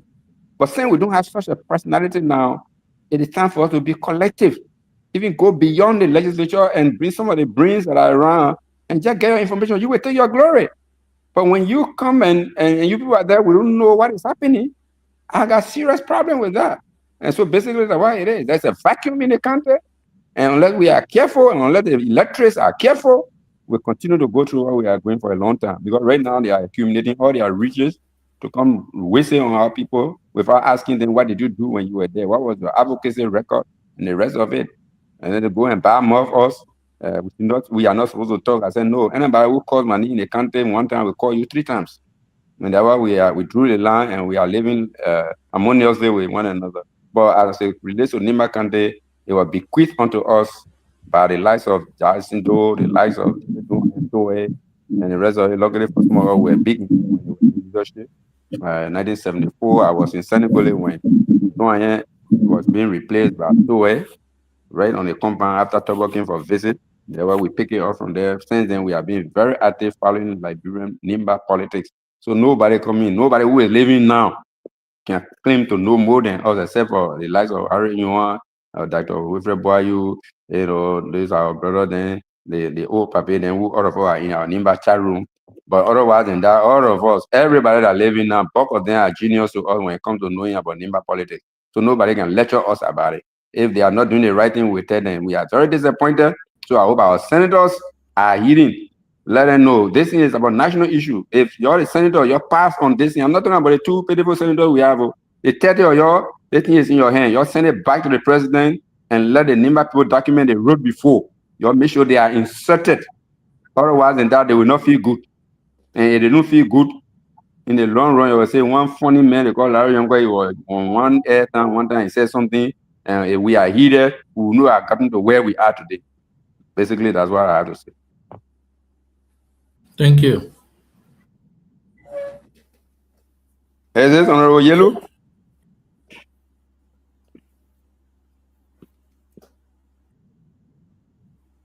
Yes, Chief. Welcome. Yeah, so we will go to Sis Lorena to ask her 2 questions. Yeah, thank you. Sure, Honorable Yellow. Thank you for appearing again today. So we go to Sis Lorena to ask or 2 questions, and then from there we head to the CDC man. Ama. Oh, Lorena left. Okay, so Ama, Why we you get to refer you. to Ama CDC, man? You can't refer to Lorena. No, but it there, you know, cancel. The man need that CDC Ama.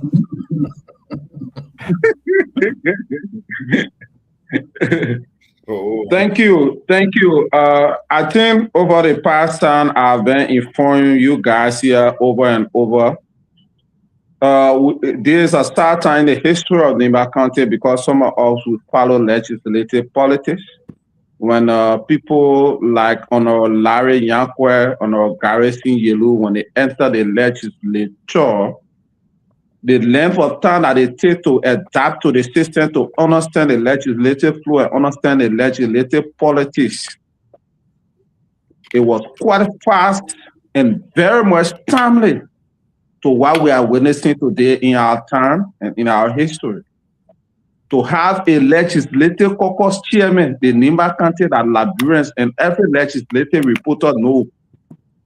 To have a legislative caucus chairman who people consider a bobo, and who people sometimes say, I wonder when I say on this show, I say, how this guy defeated on Larry Yankwe. Sometimes why do we allow for this to happen to us as a country? Because there are certain voices that we need there in the legislature. You have people like Honorable Garrison Yelu. Look at people then that will replace those people with. Look at the men that you replace them with and their impact in the legislature. So it is very much sad in our history. Like I said the other time, these group of lawmakers that we assemble as a country in the legislature, they are the worst in the country history. And the current leadership of the legislative caucus is the worst I ever witnessed from 2005, since our day to be watching, to be in the legislature. It's the worst. For me, it's not surprised. I inform you guys that it's a done deal. The guys have already, the deal is done. They are only waiting for the ceremony. Can you imagine signing a crucial bill of search on a torchlight session, and some of our lawmakers, they are defending it, and we need to hear from Honorable Ernest Mansier, because I think he is the only geologist in the current legislative caucus. What was his opinion on those matters? We need to hear from him. It is very much key. And for me, I already knew that it's a done deal. And on our Larry Yankwe behind, and even in front of you, I'm saying it, I regret losing as a son of Nimba. I regret losing you at the legislature. And it's a sad day for Nimba County when our people, are missing Yekepa of 1980 in 2005. And you think that you are doing well for the people of Nimba, when nobody can miss Yekepa, nobody can miss Ganta of 1980 as compared to Ganta of 2005. But people are still missing Yekepa of 1980 in 2005. You not just gave the mountain in Yekepa region, you are giving additional even more than 6 mountain new construction area that will be competitive, that one person will not be having absolute authority over the natural resources of the Nimba County. Those power, when it came under the CDC, people then, civil society group in Nimba County who are very much silent and tablet because they feel that when they talk, it will be like they are fighting the VP, or they are fighting this person, they are fighting that other person. They were very loud on that concession. And President Weah, being a peace-loving person, and people like Garrison, they said this your issue, the Nimba people are not happy. But today, I think, even if the Nimba people are not happy, even if they are happy, Nimba wants to get presidency. So Nimba can't do anything for the presidency. They want presidential power. Even if you like I said, you cutting Nimbalien Sancho, they will say, let remain silent. We want the presidency. When you cutting their ear today, they will say, my man, we can't talk too much. You relax, we want the presidency. Why if they want presidency that you sacrificing everything for it don't come? What becomes of Nimba?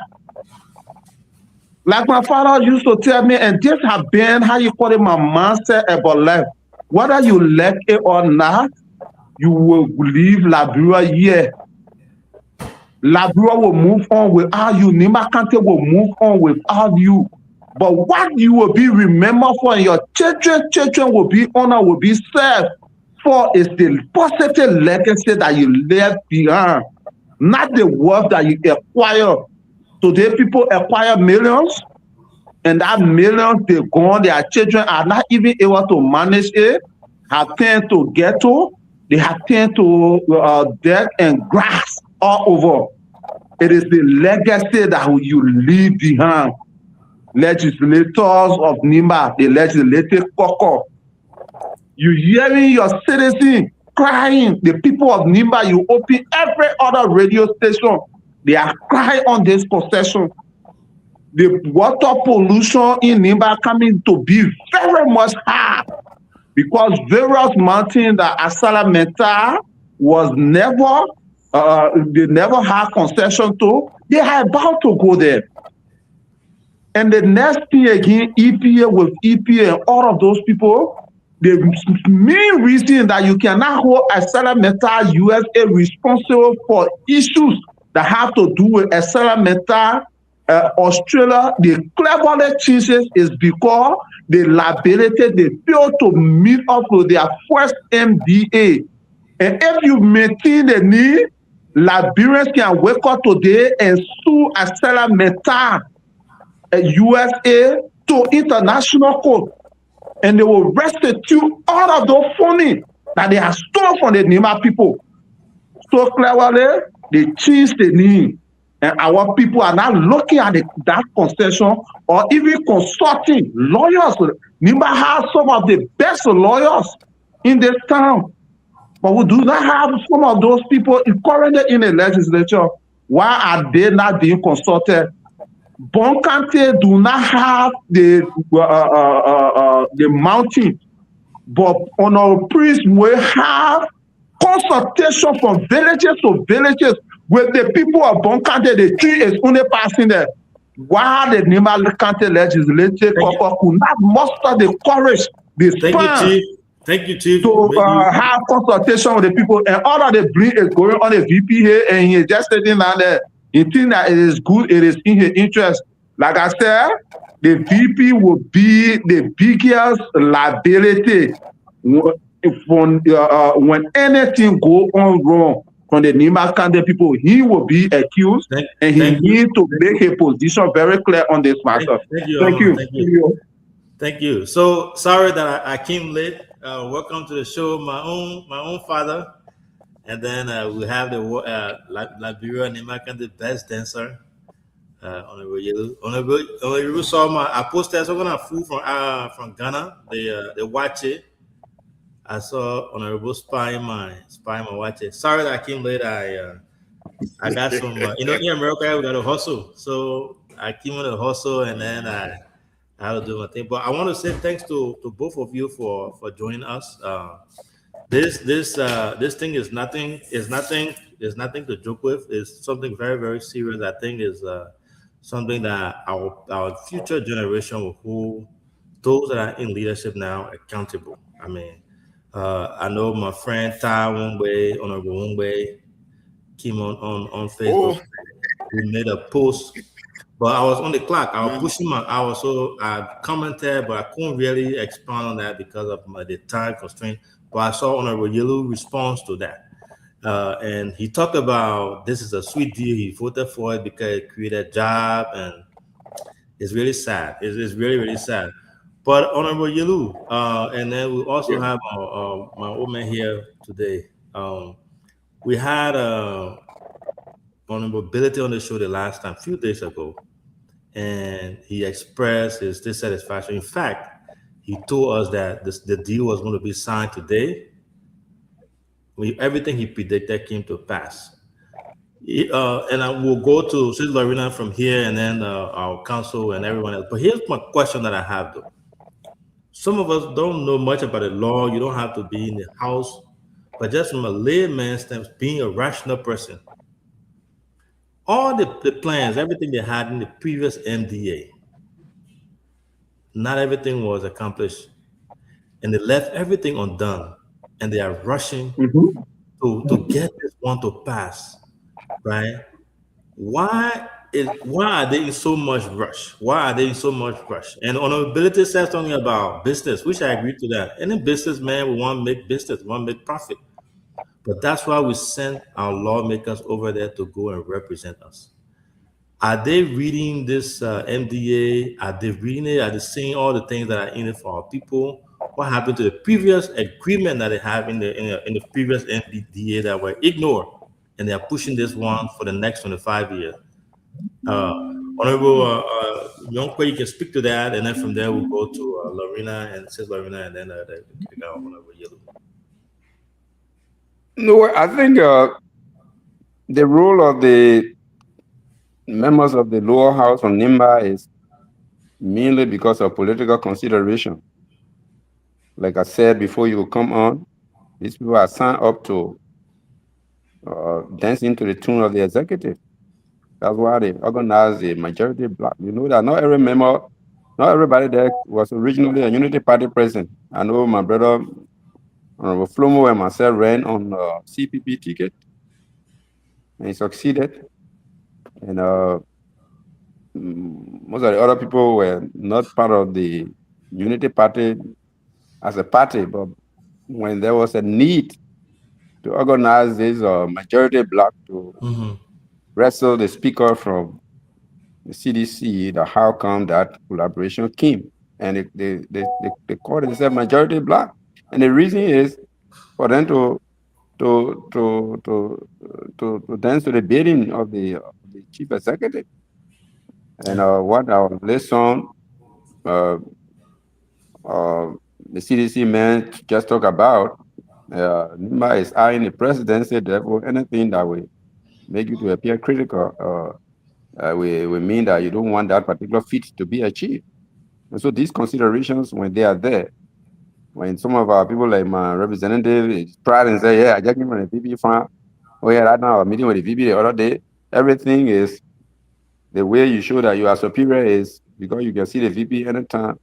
And so anything that comes from the VP and the presidency, they have to do it because that's what they are signed up to.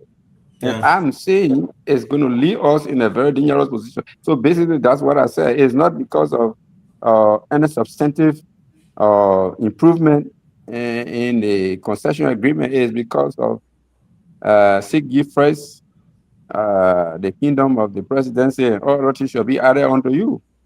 So make sure whatever you do, you satisfy the president, the executive, so that you can't be seen as going against their wishes. Then all other things will be added onto you. That's why it is. Because I don't see any reason, even if you don't know how to read, why you can't come to your people. You don't have to do it in a big gathering, but call one or two persons. My man, look, this thing is before us. What should I say? Put this thing down together. Let me put my talking point together. But some of them are one of the best trained geologists and best educated people we have around here. But the only thing is not because some of them are inept.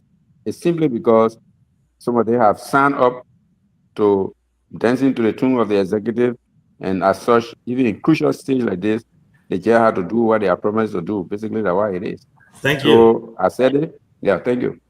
And I add honorability the last time about the VP's involvement, which is clear. The VP doesn't have a direct role to play in this, but if the other folks are afraid to vote because of XYZ, then indirectly he's involved into decision making. But Sis Lorena, over to you. You can ask your questions, then we'll go to Honorable Yellow.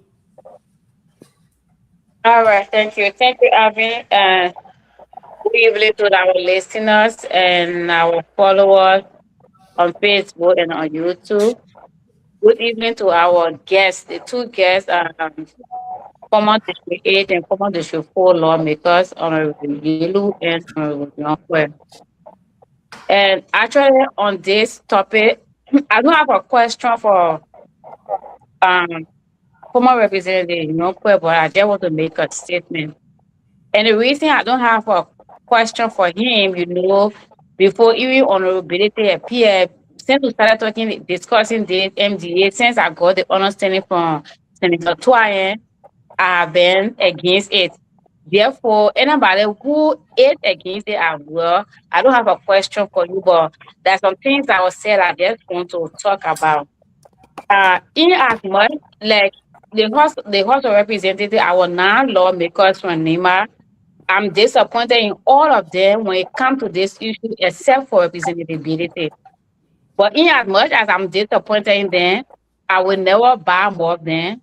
Neither will I, wanted to prove a point to honorability by insulting somebody. I'm sorry that what's the name?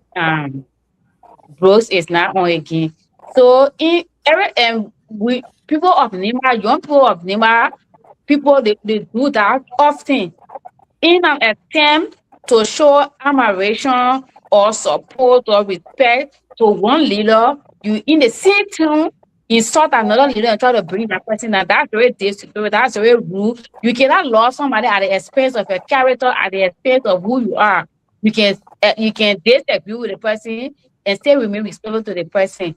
Having said that, I want to tell Senator Twain and the rest of the elders in the House of Senate for the hearing today. I watched it from start to end. Even this evening, I started going over it again just in case I made something. And what was done in the House of Representatives is a devilish act. And I want to tell them thank you that they did not just pass it as well, like how it went yesterday, like you're going through the water coming from the bottle.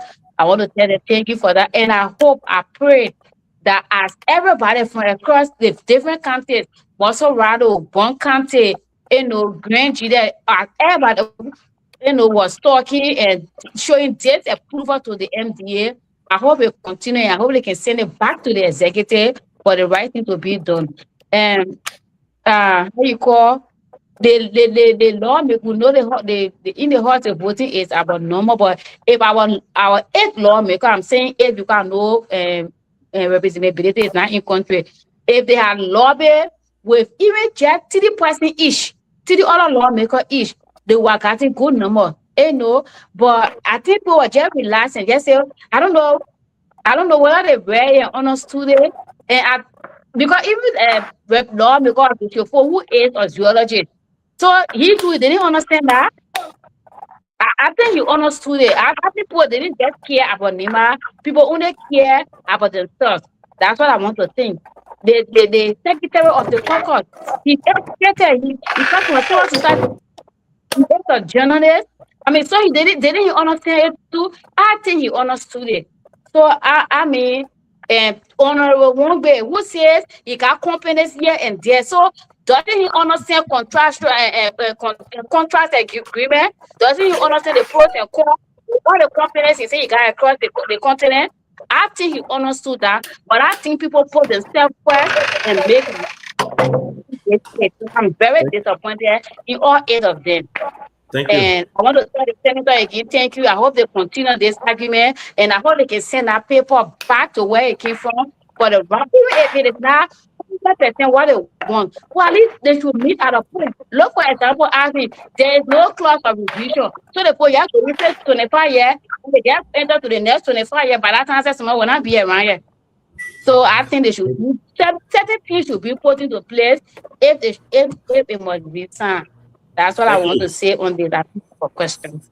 Honorable Yelu, your man Tai Wongbe said he voted for this because I voted for growth, I voted for jobs, I voted for Liberia. And then all of us I don't want to focus on time. No, let me join Lorena to actually say a big thank you to Senator Yan Twain today. Okay, so over to you. What leadership is. You can hear me, right? Yeah. Yeah. Go ahead. Go ahead. You know, in leadership is that you got to have a listening ear. And we all critique Senator Yantua in the last time with the budget issue, and we raised issues about the MDA. And even when we met the last time at SKD, there were issues that were brought forth to him. But when I saw the young man expanding and standing his ground today, I felt impressed. Not because we are opposition, I will come on this show to say he didn't do his part. I hold him for what he started today, and we hope that he will continue for the sake of Mama Liberia, for the sake of our children, and for the sake of our country. Having said that, you know, NEMA is playing a gamble with their own future. Before I even come to the MDA issue, I said something the last time to you. I said, in the President Kitchen Cabinet, they are doing all to get NEMA off it completely. The only voice from NEMA now in the marshal. You know what they did? They think they're certifying her, but it's an ambush set for her to go to youth and sports so they can get rid of her. Now, NEMA got no voice at the executive marshal because their belief is Anthony Kra was responsible for giving information out to Nimbania and some of the things we are writing, she's responsible. So people who we know from this government have confronted us. So it is not a promotion. What they have done smartly is an ambush. Very soon you'll see they'll say corruption issue on her, and then they will suspend her, and then she will be finished. This is the gamble they're playing with us. Now at the executive marshal, it is controlled by Lufien and Boakat inner people. So what's going to happen now? We out of the presidency that we think we gamble our children's future for 75 years, 50 years. The MDA is not good. And I was surprised that Yan was coming or Nanya Tai is trying to compare the 53rd and the 55th. When I saw his comment, he replied to your comment. And I told him, the opportunity you have now, we never have that opportunity. The MDA was signed in 2005. When we went, there was a technical adjustment amendment. It was because of that you have Liberians who have managerial position with Metal Steel today. It is because of our advocacy. What we wanted is that why you talk about the concentrations of playing the building, that what brought it. We said you can't be carrying the raw iron, you got to produce it. So there were several things we did, even though it did not just start because of the Ebola virus, but today people benefiting from it. Today in Yekepa, we get most of our brothers in there, they're in key position. But before then, they were young when we went for assessment in Yekepa. Even in a canteen, Bangladeshi men, Indian people were in a canteen serving there. We stop it. But in contra law, when the country already get a contract with an entity and you go, you say you want to cancel that contract, they will run to London to the court of arbitration. And when you go there, you will be in serious problem. It means that all of their investment, you will pay it. It was just like the same problem we had with the CLSG that was building the road from Ganta to Yekepa when they were not performing. That one, Yankwe, we made noise about it, but which time the Liberian government have entered contract with the company. So we say, okay, since they enter the contract from Ganta to Sanikole, let's allow them to finish that first phase so that they can continue. Now, why you see the road from second part to Dogwatu, we bounce government that it cannot be given to the CASG people because the first contract they have, they could not perform. It's the same thing we're talking. The people now, everything about them, at least the legislature should be the tell us that you want to review their function. Now you say no, it is automatic. So nothing for $200 million business, we have sold our children's future and nothing else. The high-tech employment that we're all happy about that Yan didn't talk about the last time. You know what they did? They didn't ask option nothing, and the only thing they will pay fine for delay. In the MDA, they will be paying fine for delay.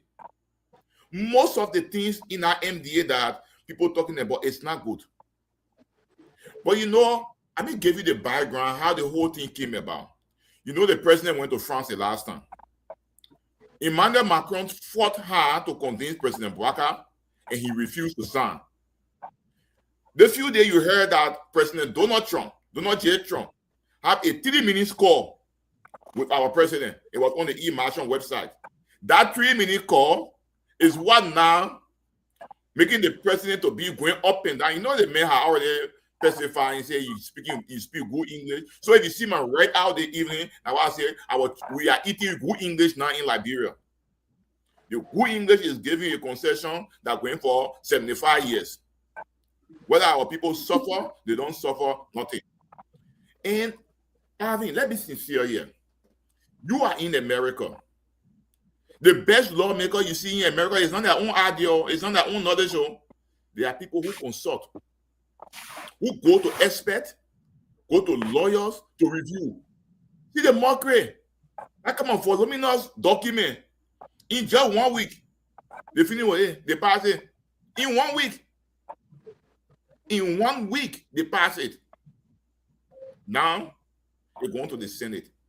They almost try to pass it today, but the reason, because they're talking. And that is simple. If our 8 lawmakers in session yesterday, if they are just walk out and say, look, we oppose the MDA and we're going to tell our people to stand up against it, you know what's going to happen? They will not pass it. The halt is normal. But where is the mineral coming from? That NEMA. And when the NEMA lawmaker goes together and says, look, we're not going to agree to this. If you want pass it, but we're going to our people and we'll tell them the MDA is bad. It got national security implication. I'm not questioning. My question, my concern is, why aren't they saying anything? I own a lawmaker from District 5. I heard, he called Radio BKS today and he was talking about different things. We're talking about MDA that is in the House. The whole nation is listening, talking. People in NEMA are crying. All the other lawmakers, other than Yan, Honorability, and Honorable Koga, which I also have issues with him, based on what he said today, his speech today in the House, that I have issues. They are not saying anything. Why aren't they saying something? They should be saying something. You made an example about America, right? So between. Okay, go ahead. Go ahead, Chief. Between you and myself, when I woke up the morning by 3, and I saw on Facebook that the MDA was passed yesterday by the lower house, the first person I called was Honorable Senator Koga. And I told him the MDA is not good. He said, really? Then I started to tell him issues with the MDA. Then I tried to call Senator Yan Twayen, but his phone rang endlessly. I didn't get him. But you see, and I spoke to Honorable Koga, COS today. I said, you are the one, the ear of the senator out there. You have to tell him that the MDA is not good, and his voting for it is not in the interest. So when I saw that writing there, he said he will vote. And I asked him, he said, everything you're watching, see how I will vote. I said, is it true that you said you're voting for the MDA? He said, no, he said he will vote. I said, okay. To vote, you can vote yes, you can vote no. But we hold you by that. But today, let me tell you some things. I will come to NEMA before we come to the national scene, right? And like I said the last time, I said, all the things we're doing, look, I play a smart game. And what they did smartly for our people is that they factor in the Western region, the other region, and all those stuff. Right now, our play, they get one big sample there that they come and put 4 lanes from Douala to Clay, then from Clay to Water, are 2 lanes. Now, lane, 50 million of that money is coming from the signature bonus. That's saying 200 million that they're talking about. That's saying 200 million. So obviously, they're going to tonight. All they'll be doing, my man, you're not interested. You're not interested. So what we would, I think I spoken with 4 or 5 lawyers from NEMA. I said when Yan is ready, we should provide him free legal service and challenge them to the court, to the Supreme Court, with the issue. Let's go there. Let's put it on the lap of the court. Let's see what they will say too. But my thing to you is, it hurts every one of us that you have 200 million in bonus, right? Signature bonus. Mm-hmm. How much is going to NEMA that get the iron ore? 6.134 million out of 200 million. That's why our lawmakers are happy to pass. Yeah. If go to B Mountain now, to Grand Cape County, and see what the lawmakers there will sit down to allow a dam from there to go to to our area. You're taking 50 million from our money to go to the western region, but the road from Sekepie to go to Butu is not paved. The road from Kample going to Goble is not paved. There are several roads in Nima, in the Manon Belt, in the Gil Belt, in the B and Doru, that 50 million could pave and change to be left for us, and will open our country up. Today we still crying from the road to Yekepa, and now you make most of the key issues in the agreement, they are all optional issues. Then the worst thing they did, they gave the railroad to Mita. Then they also say the iron ore are coming from Guinea, you're not taking stock on it. So even the pole gone inside, they bring it to our country, it will pass you. Yeah. It will pass you. So you see how they make our whole country vulnerable because of greediness? Yeah. You take the railroad, you give it. Then the other thing is, all the mountains, they forget one mountain, they can't do nothing for us. Then all the other mountains that are around there, they are even Zor and other areas in San Nicolas de Mantu, and in Zor in Bedige, they are given automated steel. That's the point. That's the sad part. Honorable Yelu, I'll come back. We'll come back to you in 2 seconds. Yeah, let me say this, Honorable Yonkwe. We can sugarcoat it all we want. The optics doesn't look good.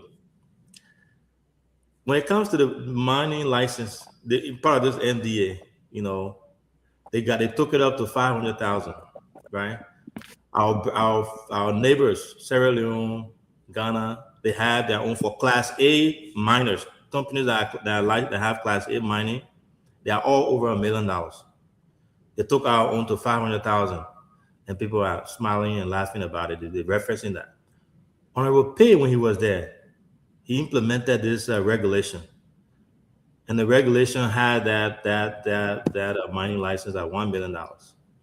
Now, the regulation he passed is still on the books, but this MDA is ignoring that, and they come up with their own thing. I don't know if you're friends with Honorable Pay. He took to his Facebook page recently, I think today or yesterday, about people should not misconstrue his silence as being, something weak. I think something's wrong somewhere. Either with Honorable Pay removal from over there had a lot. This is just my personal opinion, and I stand to be corrected.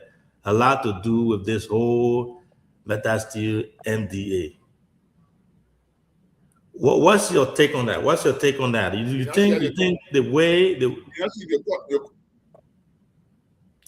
before you end here, you saw the current Lens and my minister how he danced last night. Yeah. So man dancing Maningo Gang. I said the guy danced there. The whole war have come down to Nima County.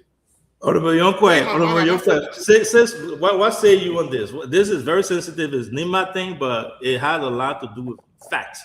We're not making anything up. These are all facts when you see the pattern. Oh, so you're talking about the dancing the minister had with the VP? No, I thought, yeah, that's part of it. That's part of it. I saw it. The license. Yeah.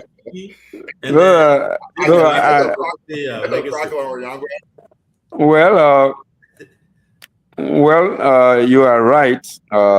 It's a serious cause for concern, and we cannot elaborate on it any better than we have done in the past.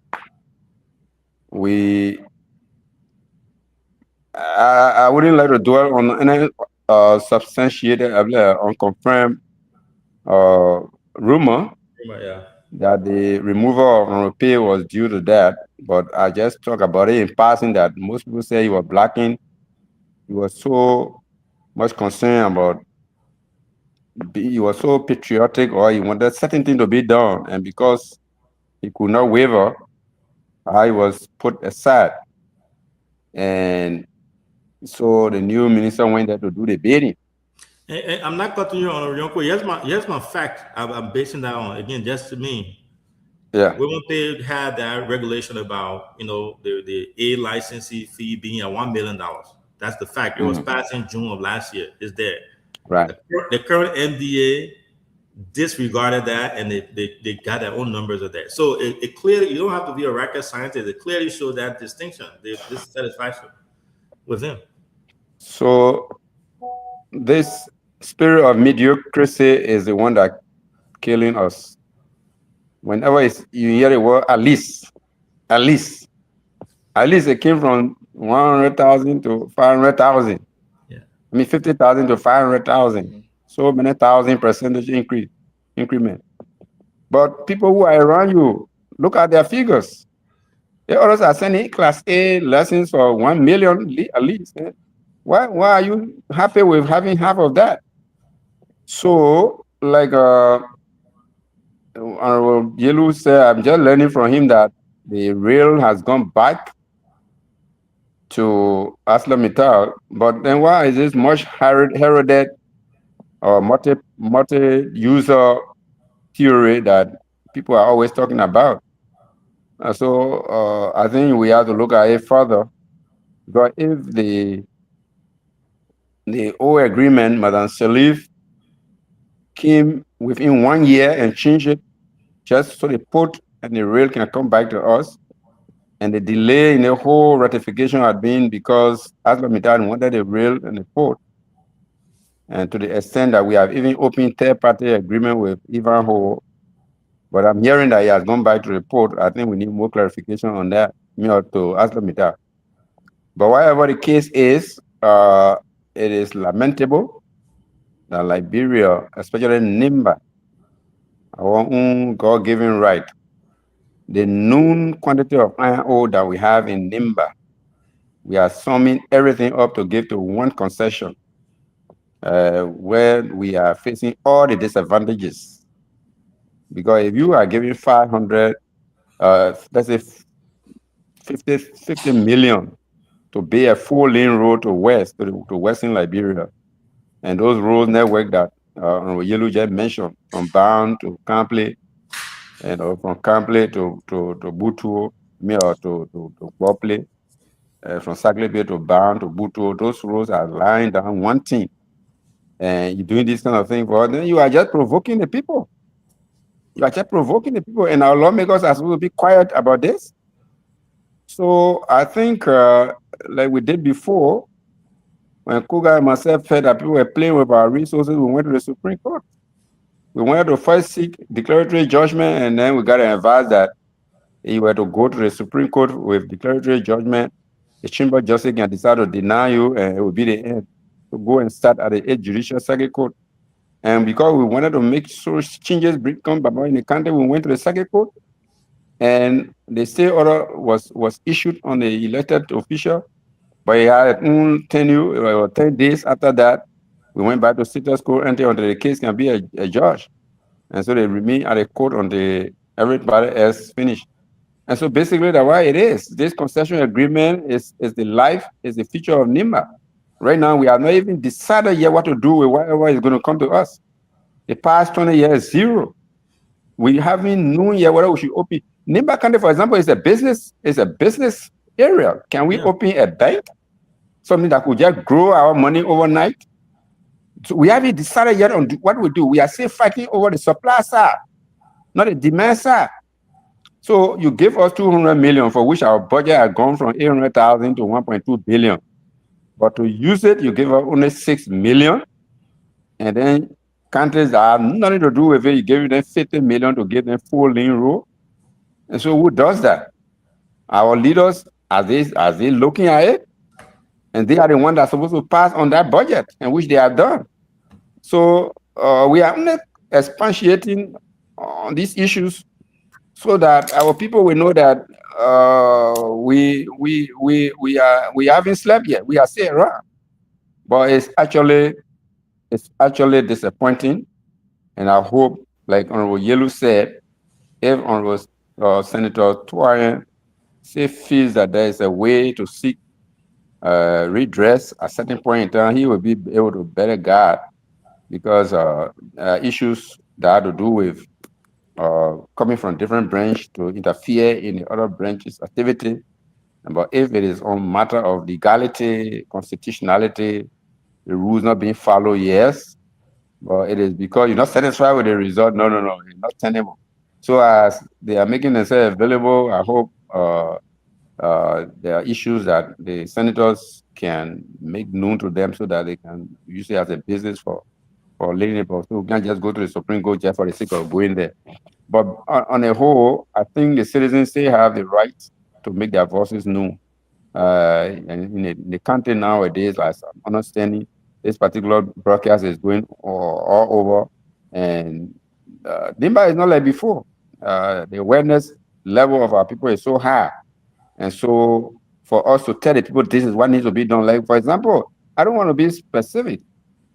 NIMBA, the corridor from Ganta to Buchanan needs to be asphalt paved. That's what we should be talking about now. But we're talking about ArcelorMittal did not lay the covers from CNC Junction to Duo. This is what we still have. So when they start doing it now, then they say we're doing something now in line with the concession. No, that should have been done ever since. So that this particular new version can talk about put asphalt quota from the quota after Ganta all the way to Buchanan. But they've been holding back for that reason. And they disrespect, my brother, they disrespect that ArcelorMittal and the government of Liberia have been giving to our lawmakers. It hurts us. For example, this so-called $1.4 billion beneficiating plant or concentrator that they built in Togade. The time they went to dedicate that, there was no reference to the county caucus on the program sheet. None. Senator Johnson time, will you do that?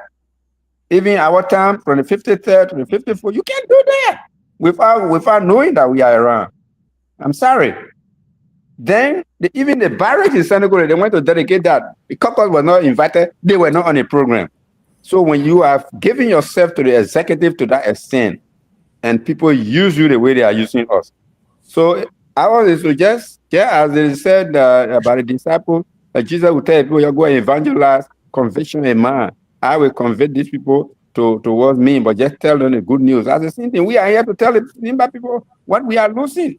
Yeah. And how our current leadership, if they are not careful, have given us out for some future or something that we are not sure will ever come. It's a serious matter, and as long as we looking at it, if Kitamo can go, Mombele can go, Mondeton can go to add to Gang gradually return. Of course, the old Nimba mine and all, because it is within the concession area, as ArcelorMittal is claiming everything in enough. So these are dangerous things, and that if we don't take time for some corrections to be made, it's going to haunt us for a long time. So very happy that this particular platform has afforded us opportunity to know more about it. But I would try to read that particular portion about the port and the railroad to see whether ArcelorMittal has been given an elevated role in controlling the port, and how come IHO or any cargo that is coming from outside of our territorial or the bailiwick of our country, how can it will come without it being inspected? And these are some of the issues. Thank you. Thanks to our follow-up, all those that are following us. We will be putting a WhatsApp number on here shortly for those who want to call in and chime in and make their contribution. So thanks to all of you guys for following BKS TV. You can follow our page online, like it. Honorable Yelu, before we go to the other folks here, you know, when we were in Ivory Coast, we were smaller, younger, growing up, we used to hear, it was during the war, we used to hear the saying, oh, you know, you'll go to school, you'll learn book, Liberia tomorrow, you'll be Liberia future. You'll learn so you can speak for our people tomorrow. Liberia will be depending on you guys. Now, tomorrow our people used to talk about, I think it's today, where we have our colleagues over there, people like you and other folks who are speaking, and those that are not speaking, I think they are feeling our folks who sent us to school. You know, they are talking about this 200 million, right? And they are making it feel or sound like Meta Steel is doing Liberia a favor. Remember, these guys are generating anywhere from 500 million to 700 million revenue from Liberia, from their operation annually on a yearly basis. Right, and they're giving us one time. This is a one-time sign-on bonus that are never going to come again. You will never be part of it again, right? And they're making it sound like this is a big deal. You know, it's going to help in so many ways. They have this 5 million, Honorable Ability spoke about it. And the 5 million that they have on an annual basis that is supposed to be divided between 3 counties. I never even saw that part. He made a revelation that 5 million, half of it is still under the stewardship of Meta Steel. They decide what to do with it and how to allocate it. What kind of deal is that? And then this same deal, I think, Lorena even mentioned that today on Facebook too as well. There's no rectification clause within this deal. They pass it, that's it. What kind of deal is this that someone will see it, read it, and come and talk about? This is a very good deal for our people. These guys are generating 500 to 700 million per year annually from our country. The road from the Sekimpa road to Dalindo Yekepa is deplorable. The hospital in San Nicolas there that is affected by this, their operation on an annual daily basis is affected. And then we sit here and keep quiet and not say anything. What's the the 5 million? The funny thing about that 5 million is static. It doesn't change. But their operation is going to, I think, triple, double, or triple. But the 5 million just sit there. It doesn't change. It just stay the same. If I asked the question last time and you did a political thing about it. If you were in a house on a Yelu, what would have been your take on it? I know you to be a fighter and verbal, but both for you and Honorable Anyonkwe. What would you say about these deals? What everything that they have in here, if you were to be there convincing your colleagues? Honorable Yelu. Look, the deal is not good. And if I were there, we would try to convince our colleague. But let me tell you, you see the house, that one really Yonkwe here. When there is an issue that is affecting NEMA and the NEMA lawmakers have one voice, they can be afraid. We have several issues. One of them, when we have the issue, for example, with Prince Topa, and we went to session that day, Tyler wanted to play with it, the entire NEMA caucus. Even though they have over 40 some more members in session, but the entire NEMA bench was walking out in protest. What happened? The whole house cut off, and they called the president, and she was forced to apologize. And in fact, when we went to the mansion, Yonko was very brutal with her. She said, Yonko, you want John Garrison then with the young boys, and you the LSO be on my side. And then she just laughed about it. If we were in the house, most of the issue, we're going to raise it. The reason we said the railroad is because of for example, they gave the exclusive authority up to 2013. By 5 years, they're going to control it. So even if a company wants to come now in Liberia and invest in that region, and Metasi can strangulate them, they can strangulate them. To use that railroad, they will strangulate a lot of companies. And I want the thing they were fighting for. You understand?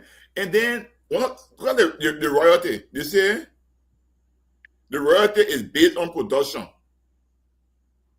But they will still be carrying iron ore.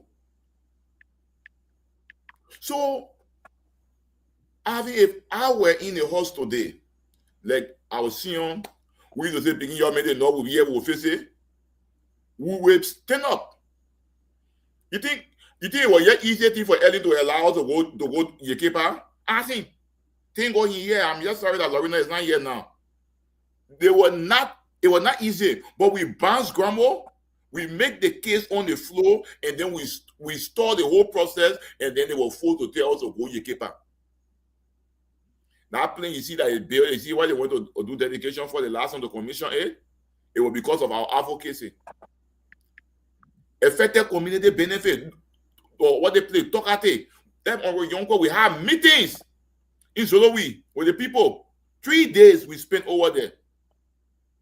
3 days. In fact, the good thing is that on Yonko, myself, and Nintendo group were in the same house in EA. Is it so? We're in the same house.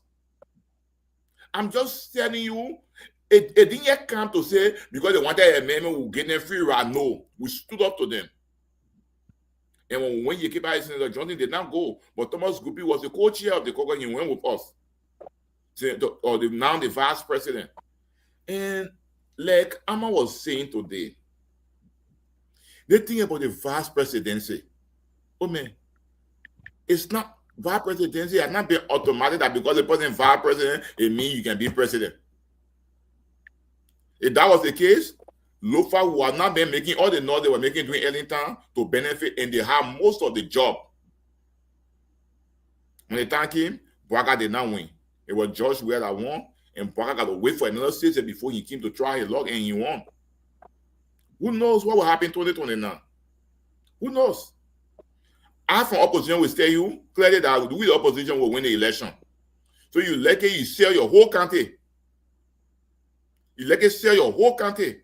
At the end result, Senator Johnson, who quote unquote we should call the Godfather, he used to get 90% vote in Nima. He did not win presidency. Nima alone cannot make anybody president. We should stop thinking that we are a country on our own and we can make anybody president. We can only make president when we collaborate with other people. So for us to sell our children future on the basis that when we thought we're not getting a vice presidency, share the population was, now they are driving Nima from the kitchen cabinet. Like I said, told you the last time. Now the person who was near the kitchen cabinet tore from there, they carry off far off. You've been supposed to have good ministry, but you will not be at the mansion. Things that you should know, deep down things, you will not know it. Yeah. And watch what I'm saying, put me on the record. Our sister will not spend more than a year in that position. They will ambush her. They will ambush her. They only try to take her from the mansion, and then they carry her there for the time being. They will ambush her. But all I want to say to our senators, the two senators, we beg them. This thing is not about me.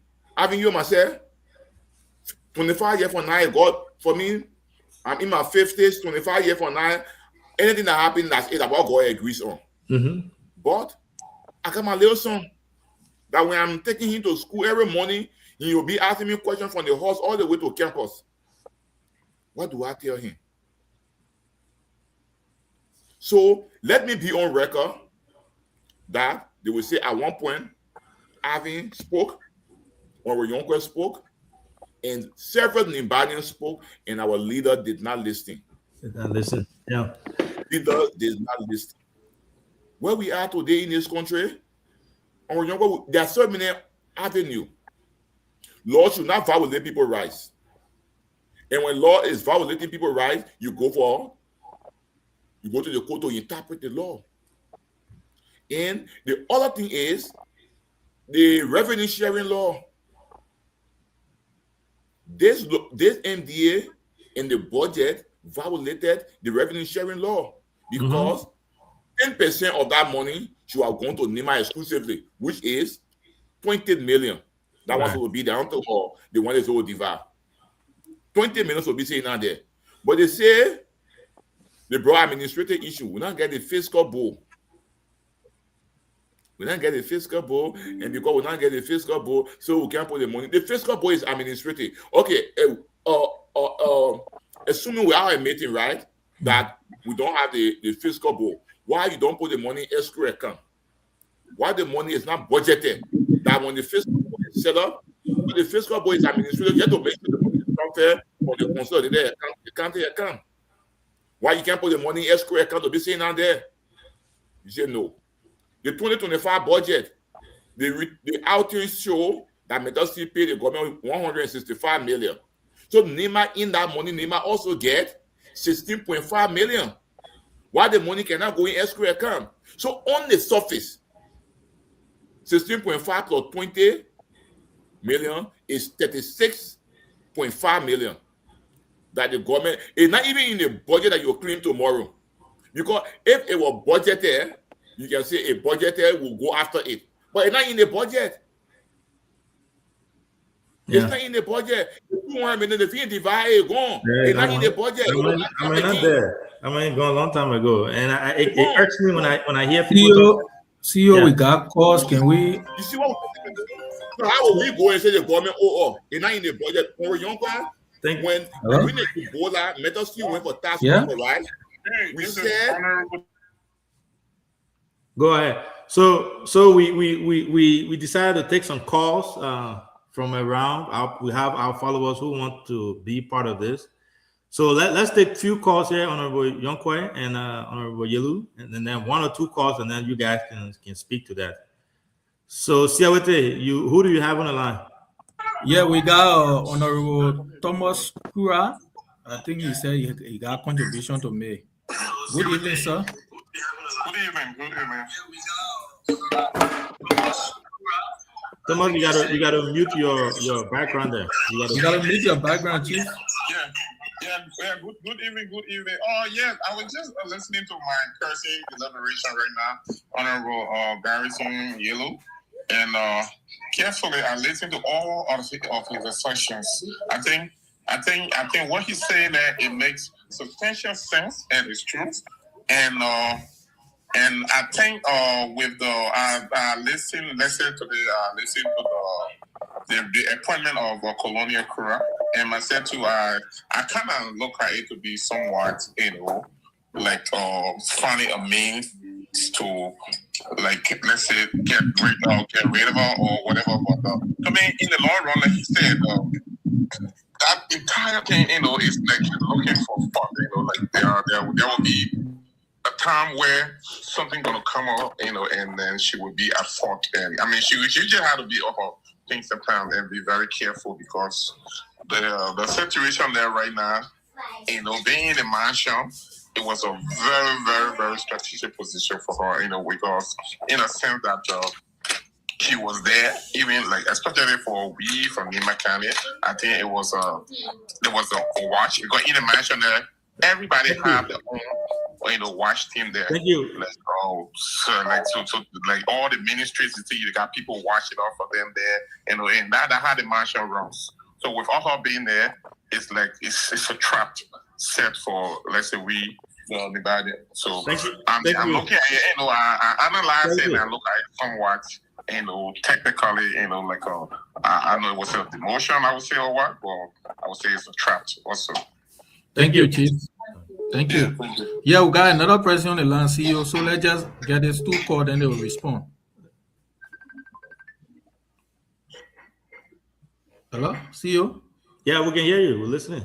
Yeah. Take the call. So like, I don't know, it tend to miss calls. So so we can.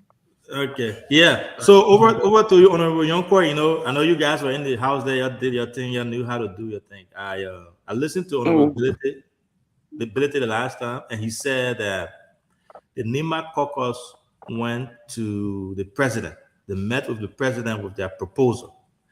They made it known to him all their likes and their dislike and what they didn't like about the NDA and all that proposal. He consented. He agreed to follow what they asked for. No, unfortunately to them, when they left from there, everything the NDA is completely opposite of what they agreed to. That's what Honorability said. In this case, who do you blame about that? Who do you blame about that type of thing? Can we take this call quick? Then we'll get to the guests. Yeah, who's that? You can take that call. I don't know. Okay. Hello? Hello. Yeah, your name and where you calling from, please? This is Clinton M. Jose, from district number 8 Nima, but currently calling from Moserado. Yeah, why is it? What's your contribution, please? Yeah, I've been following the show tonight, and thank you, my former political leader and former representative on Young Crisis Institute, and also Councilor Garrison, you have been following. And I just want to make my contribution on some the things that Young Crisis spoke about, particularly with the issue of the NDA and with Daloff, his current district representative. Yeah, those comments that you made, I just want to speak something about it. Do it very quick because we don't have time, please. Yeah, actually, if anybody should have a moral rectitude to speak about voting against the MDA, I don't think you're supposed to be the former lawmaker of my district, Honorable Youngquay. Yeah, with all due respect. It was once upon a time, 2021, 2022, when Honorable Youngquay vigorously advocated against the MDA at the time. when it was time for plenary to make decision, the voting house people, I wish I was working with Kokoba. Boycotted the election. At that particular time, it was the time Kokoba was doing their land survey to know the particular land that NRA occupied on the Kokoba rubber plantation. When Honorable Yonkwe boycotted it, everybody was shocked. So, but Honorable Yonkwe has been the lead advocacies against the NDA and so forth. Why is it that it is the time to vote against it and a vote count, a vote stand tall to vote against the NDA? Why is it that Honorable Yonkwe boycotted the election? It was the very day of the election that he left Monrovia. He didn't go to session. So you were hard to criticize in NIMBA and you have to go on the air and apologize how NRA was having a survey. That was the reason important. The what NRA is survey important as compared to the NDA. Okay. All right. So, control that now. I was coming to survey at the time. Or was Honorable Yonkwe forced to be on ground before NRA survey can go on. All those things I can say no to it because I'm working there. Okay, what's his take on this current NDA? So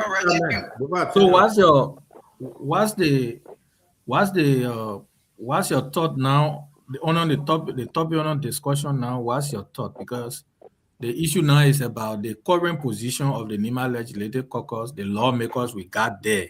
Now we agree, okay, let's hold it that Honorable Yonkwe did not sign or did not vote. Now you voted Honorable Yonkwe out. That use your own case study. What's the position now of the current lawmaker? That's the position of Honorable Yonkwe. Well, Honorable Miana has not been supporting the current NDA at the NEMA Legislative. You can remember when President Braga was invited on the concession era of Aslo method there on their concentrator plant right there. The caucus almost abandoned that. At the end of the day, they see it not necessary that the president was worried in their county and then they are going to boycott such issue. When they went there, were they even on the program? She no. Even Honorable Miana said, as the caucus chair got angry. Why they were not given chance to even speak about that? Let him go. I mean, I answer the question. Let him go. Okay, so all right. Thank you for the call, Chief. No, just saw the before I hang up. 10 seconds. Honorable Ranga know all the trenches. Honorable Ranga failed to Thank you. Honorable Yonkwe, I know the man, we're talking different thing, the man bringing different thing to attack you on that. He's not speaking to the issue. We are discussing the current MDA. If you have this trade issue with the current lawmaker, your former lawmaker, you can speak to that in due course. See what they're asking correctly. See what they're asking. What's your take on the current lawmaker? Your current lawmaker. Something okay. And because maybe if Ms. Honorable Yonkwe says it, they will say because, but there was nobody that wrote many letters in the 50th concerning the metal steel more than Honorable Yonkwe. In fact, at one point in time, we drove all the way to District 8. We were hosted in, we said we don't want money from government. We went to a hilltop in Banga. We paid 3 days to go there and see the bridge and everything that was happening over there. But you see what is happening to our young people, the very people who fighting for them. They take they person that my own man, they person that my own man business, and they don't look at the bigger picture. You asking a definite question. Yeah. Straight question. And he didn't answer. No, he didn't answer. He's talking everything. And the problem people have feel the opportunity they have today with the current MDA, we never had that opportunity. We met it on the table and we're only doing adjustment with it. But we were looking at the terms of the MDA and telling them, say, you push you have done this. When you have increased production, you push you have employed the number of librarians they did, you push you have done this, you have done this. But then when it's a new document, they bring it, say, look, they put 25 years finish. Like, you have a lease agreement. When the lease is finished, you have the right now to renegotiate the terms and conditions of the lease. Mind you, when you just started the lease, that maybe that ground you were renting, the post say, okay, you'll be paying $500 per month. But when you finish paying 2-3 story building there, after that your 20 years finish, The man who gave you that empty land, you know, he'll be telling you because the property has been reverted now to him. So he'll be telling you, I don't want $500 again. If you want to build my place, you must pay $5,000 per month because the place has appreciated. Metal steel operation have appreciated. Unlike 2005, it was not at this level we're talking about today. So the terms and conditions of 2005, 2006, and 2030 is not the same term and condition today. Yeah. We get quota now is Eastern Code. From Morovia straight to from Ganta to Morovia from Morovia to Ganta, Guinea border, they get quota. But you know that at that time, that pop holes between Ganta to Bangui was 5-6 hours. Now it's 20 minutes, 30 minutes. So the terms and conditions back then, it is not the same terms and conditions today. So there was nothing there for us to get a blame check because we're not jam. If Metal Steel pack our team today and leave, we'll get better companies coming. Of course. Basically, they will get you 200 million when they know nothing important there. You know what the people have seen around there, and they're taking all the mountains. They have seen a lot of things, but they say we'll get you 200 million. Businessmen will get you 200 million. Say that signature bonus. You know what behind that 200 million? To the beginning, myself, President Bouaka and entire children, they are rich now. And Yeah, who they thank rich you. from? They rich from Nema. let Why they me- will give you stay skinny? Yeah, thank you, Honorable Youngwe. We'll come to you for you to, I know this whole thing is going to be a blame game. They'll do a lot of blame game, come 2029 or in the future. We that hear from District 5, we also will hold our current lawmaker accountable like you're doing because you're from there. But before you respond, I know that man call your name, but let me share this fact with all of you. AML operates in other countries around the world, including Botswana, Chile, Australia, Ghana, and then including Liberia, right? Their revenue from all their operations, they got a government share of their revenue. For Ghana, it's 20 to 30%. Australia, 30 to 35%. Chile, 40 to 45%. That's the government share from their revenue operation. Botswana is 50%. And for Liberia, it's 15%. Right? And then we here celebrating 200 million. But Honorable Yonkwe, over to you. If you want, you can respond to the individual that I referenced, the gentleman I referenced your name, or you can speak to the AML team. It's up to you. Well, thank you very much, Alvin. Well, no, this is my son. He called me his former political leader. Yeah, the current representative is his political leader now. So you see from whence we come. So he doesn't deserve direct response, except that while trying to bring me down, he is lifting me up. He didn't say I left ArcelorMittal discussion and I went to drink cold beer somewhere. But the same advocacy, we'd already set everything into motion. Honorable Yeru will tell you that Bova Chima was one of the closest friends I had, and he was the speaker. So what happened, and I left that day, was that if I were absent from the discussion, there were many other people that would take the issue. The entire country had taken the decision that we will not pass this deal. We will not vote for it. We will send it back to the executive. So should I keep myself in Monrovia after I had known from the speaker and other key flow fighters that this deal cannot pass? When through my advocacy, Kokopa that is supposed to take over 125,000 acres, we only gave them 12,800 acres. And after the first 90 days, they should have been surveying the land to take their concession area, which is 12,800 acres out of 125,000 acres. Today, our people are benefiting from District 2 and District 8 from that new concession agreement. The survey was supposed to take place. Why would I remain in Monrovia when I know that the deal had already been done, that the House of Representatives are going to reject the concession agreement? So why trying to bring me down? He had already made people to know that I left the discussion because there was another advocacy issue as a lawmaker that needed my presence. That's why he needed to know. But let me go back to what we did in the House. There were a lot of times that we left a lot of trail or issues in our trail as we serve in the House. Honorable Yelu alluded to when our colleague Prince Tokwa was arrested in Yekepa, dumped in MTA bus, and they trapped him in Banga Street. It was not Nimba legislature. We walked out of session for 3 days.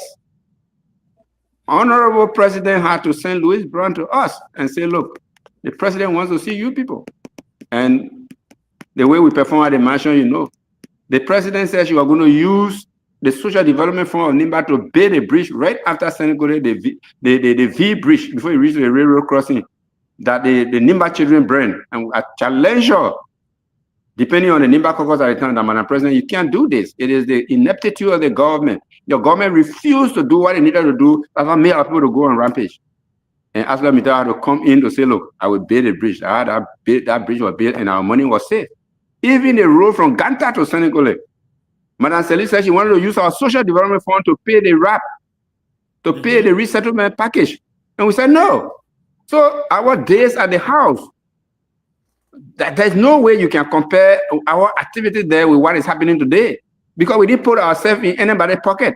Even though Senator Johnson at a certain point in time was liaising with the executive, but when it came to this, he said, Master, you go ahead, whatever you tell me now, what we do. So this is what we're trying to say, and I hope our people will replicate that. But you can't have a major concession agreement, major budget passing, people are allocating seats when they should only be calling one figure. It's not a representative job to divide how many seats goes where. All of this thing happening, we can't hear from our lawmakers. There's somebody trying to say you want to defend indefensible. No. So you are right. The level of the House is for agitators. It's about people who speak out their minds. You are protected by at least 75 to 100,000. 100,000 persons in your constituency, and holistically, your country is behind you, and the Constitution is backing you. What you say logically in the discharge of your duty, what you do, you can't be held responsible for it. That's a guarantee you have.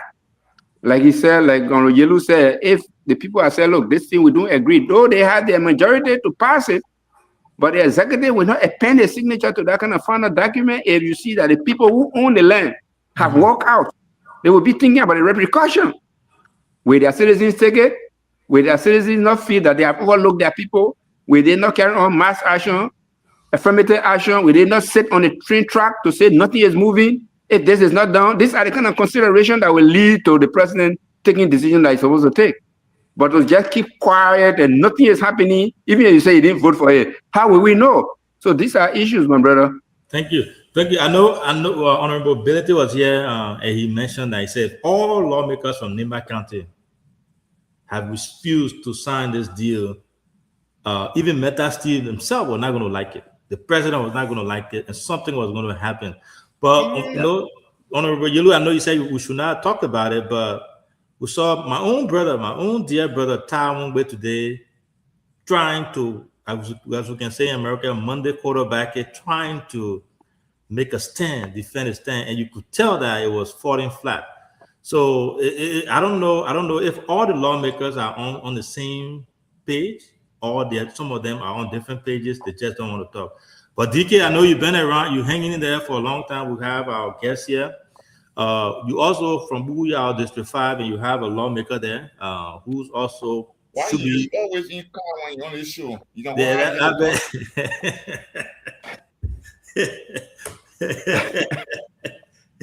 DK, what say you? Where are Your concession, your concession thing you keep for today that I don't want you want anymore. I am a Uber driver, boss man. That Uber are doing in America. Oh, I see. That's good. Yeah, I'm a Tesla driver. So yes, I mean, you know, Uncle Larry been here for long, and before Representative Yelu came. My question to Uncle Larry at the time, you know, when we invited Uncle Larry for the first time, I told you when that demonstration happened in Nima in 2014, he and I appeared on True FM at the time. And so I'm just here frustrated, and like whether we support or not, this deal will be passed, because I saw a letter from Senator Amara Conan. They are supporting this because, say for instance, Bapulu Road is being captured from the 200 million. Cable Road is captured. Bombing Road is captured. So you will have all the lawmakers from the Western region there supporting this deal. So my only concern is, what can we do? Rightfully, Yelu said we can go to court, but here is my thing that I say here all the time. And sometimes people don't like to hear that is true. I don't blame the NEMA lawmakers. I don't blame them in the sense that majority of them don't want to go against the interests of the vice president. I keep saying it, that Honorable Yonkwe was a representative. They already had somebody in his district 2 times that the vice president was supporting 100%. He did that to Yelu. So the vice president always have people on the standby. And I said, Nya is on a complete showmanship now, because they are preparing the superintendent for Nya. Anything Nya say on the contrary, they have somebody to replace Nya. This is how the current vice president operate when he was even representative. So then you have resources and everything. So I don't blame them at this point. Like somebody said, the country currently is run by Joseph Boakar's son, the other guy to the marshal, and the vice president. So majority of those things we're talking about, those people are getting huge percentage. Uncle Larry said, according to unconfirmed information, the people wanted somebody at less amount to control. And because of that, they had to get rid of women. So a lot is happening in the country. So sometimes when we say we play the politics, I'm at the point now I don't blame anybody in the NEMA legislative caucus down, because you can't be having, if I know that somebody is preparing having in my district, if I don't succumb to their demand, I will definitely succumb to protect my job. So some of those things is, who are you talking about? you scared. You scared. You don't want content. We're talking about having now you scared. Yeah. You're scared. So yes, the Waymo thing for all indication is, like Uncle Larry said the last time you were here, we have 5 mountains that they are joined in the entire agreement. Those were facts that Waymo presented. If you want the mountain, then negotiate them separately. Yes, sir. Yeah. You can, if you put everything together and somebody is standing strong and they only think, oh, that guy is difficult to deal with. And so I know that before the election, all those things will come out. The thing we saw Waymo doing yesterday, Waymo will definitely come out. When Waymo come out, we will know the fact. So I don't have question for them, but the only thing is, what is our next alternative? Because the deal is passed. What is our next alternative? The issue Uncle Harry said about Koga, I think to me, we need to call Koga to talk to him, and we'll do show about him, about a position today that wasn't clear. But again, sometimes I say that I feel sorry for Koga. The first time Koga came out, they labeled him. Oh, he against the partner, he fighting against NEMA interest.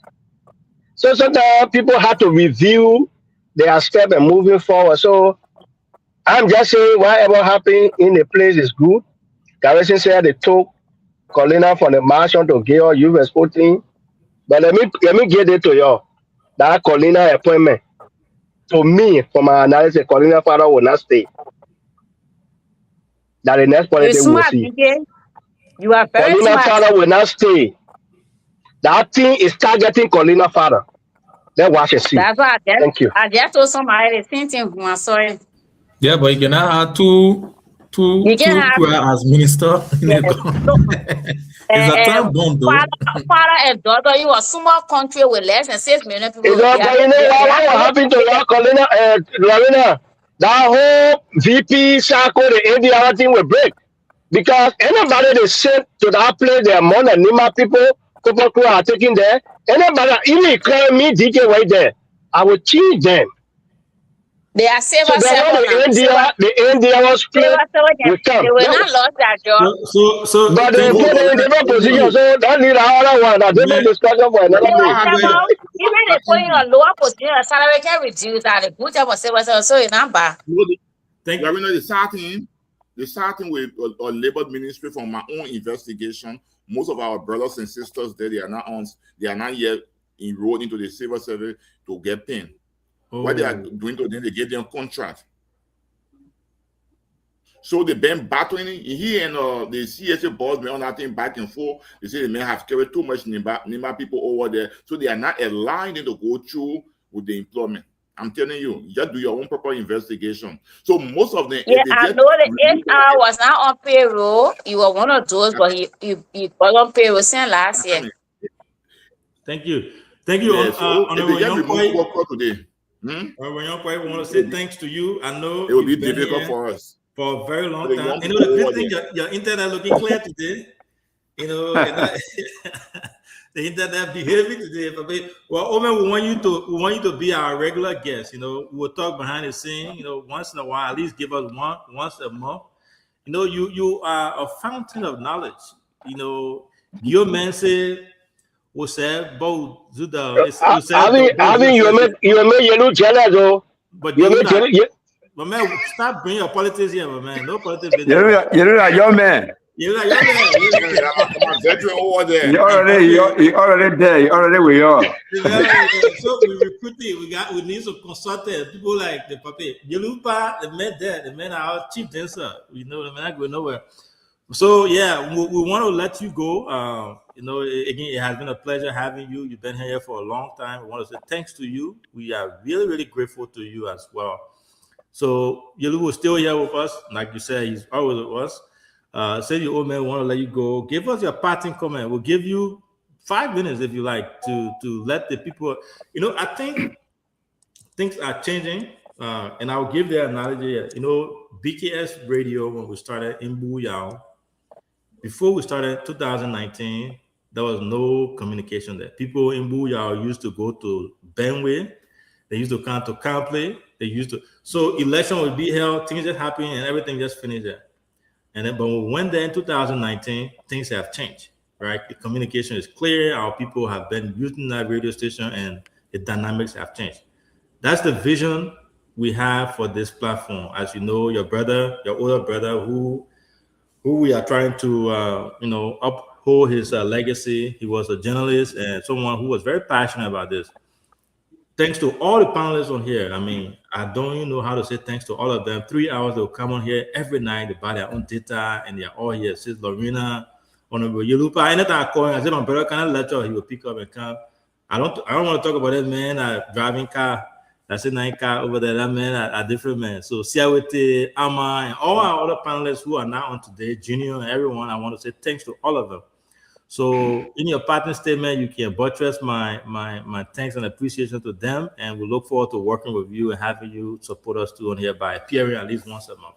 But you can give us well, thank you very much, Ivy, and sure, I'm not surprised that Honorable Benjamin Seka, the late, has produced another journalist that is trying to even work with colleagues to have a media empire that is serving our people. When he used to do it in a late down dialect at EAWA, it was a time what we had is what we had. But now you are taking it at different levels. So I just want to say thanks for the opportunity that the whole platform gave me to once in a while try to be of some direction provider for the young people. And yes, as long as I'm in Monrovia, but because when I'm in a district, I'm in a Flompa area where the network is not that good, and I want to avoid the city limit of Ganta and other places, I like to be in Malay Corner to do what I know best. So it's only when I'm in Monrovia that I will be able to be of assistance to you to help propagate some of the things that you want our people to know. But I want to appreciate the presence of Honorable Yelu on this platform today, because he, as a lawyer and as a young man who moves faster than I do, he provided a lot of information that help our listening audience to know exactly some of the nuances about the current deal. And that's why it's good to always blend the old and the young together so that you can get what you can get. So I'm very happy about that. And to those honor our voice in Liberia, especially in our country, I want to tell you thanks for listening. And as much as I have the energy and the time, I will make myself available to DK and Seka, who are the two leading proponents of this, and our sister Lorena, Charity, all of these young people who or not Lorena per se, but Siawe, then our young people, of course. Lorena is our sister. So I'm very happy that I can be in your company this evening. Thank you very much.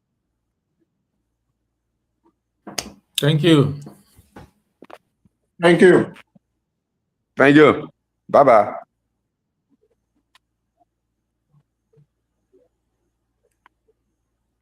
See you muted.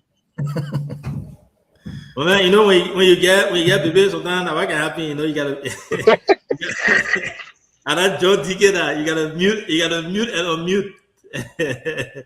So I want to say thanks to our followers.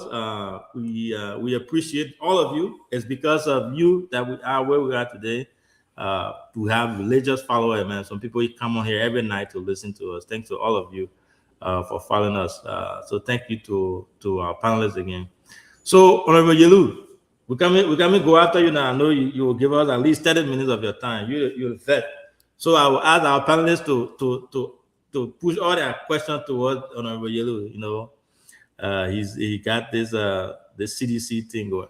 So has the CDC make any position statement, or do you guys plan on making any position statement about this? Is this something that is customary? They are focused on cloud foundation. They are focused on cloud foundation.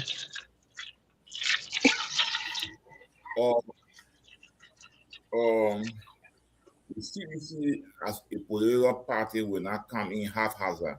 Mm-hmm. We are waiting for the Senate to concord or not.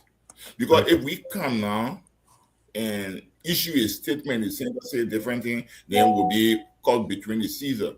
So what our party is doing is to wait for the passage to see if they will do major amendment to the version passed by the House of Representatives, and they will go to conference committee. If they don't do that, then it means our party will issue our position. But on Monday, the president will be issuing a State of the Nation address, and I'm sure, as a tradition, we are waiting for that State of the Nation address so we can critique it as the major opposition political party in this country, and whatever we think best for the country will do it. But before you come with your questions, I just wanted to bring something to your mind, and let NIMAPO hear this today. When Madam Salif was the president, she had a big investment coming from Libya. Where did she carry? She carried to Lofa County. Today, we have the vice president. This government is yet to break ground for any major project in Nima. The only excuse they get for all is we get a vice presidency. When Lofa has a vice presidency, they benefited a lot. If you yet tell me to name the number of Lofians that were in government during my 2 terms, you will not believe it. You understand? So for us to be taking the vice presidency to say because we have the vice presidency, it means we should not talk. I don't think we're doing ourselves justice. And the only way, and sometimes, whether the vice president like it or not, but I know in his heart, he knows that we're there and we're talking for them. Because they will not talk for themselves. If the vice president wants to talk now, they will say, he underlines the government, he too greedy for power and this, that, and that is. So when we speaking, they should allow us to speak because we don't want, I can tell anybody, when I left the legislature, the only job I had done, I had 1 year I served as a governance commission. I have practiced all through my life as a private person. And my status have not changed. I'm 18 just as I was representative.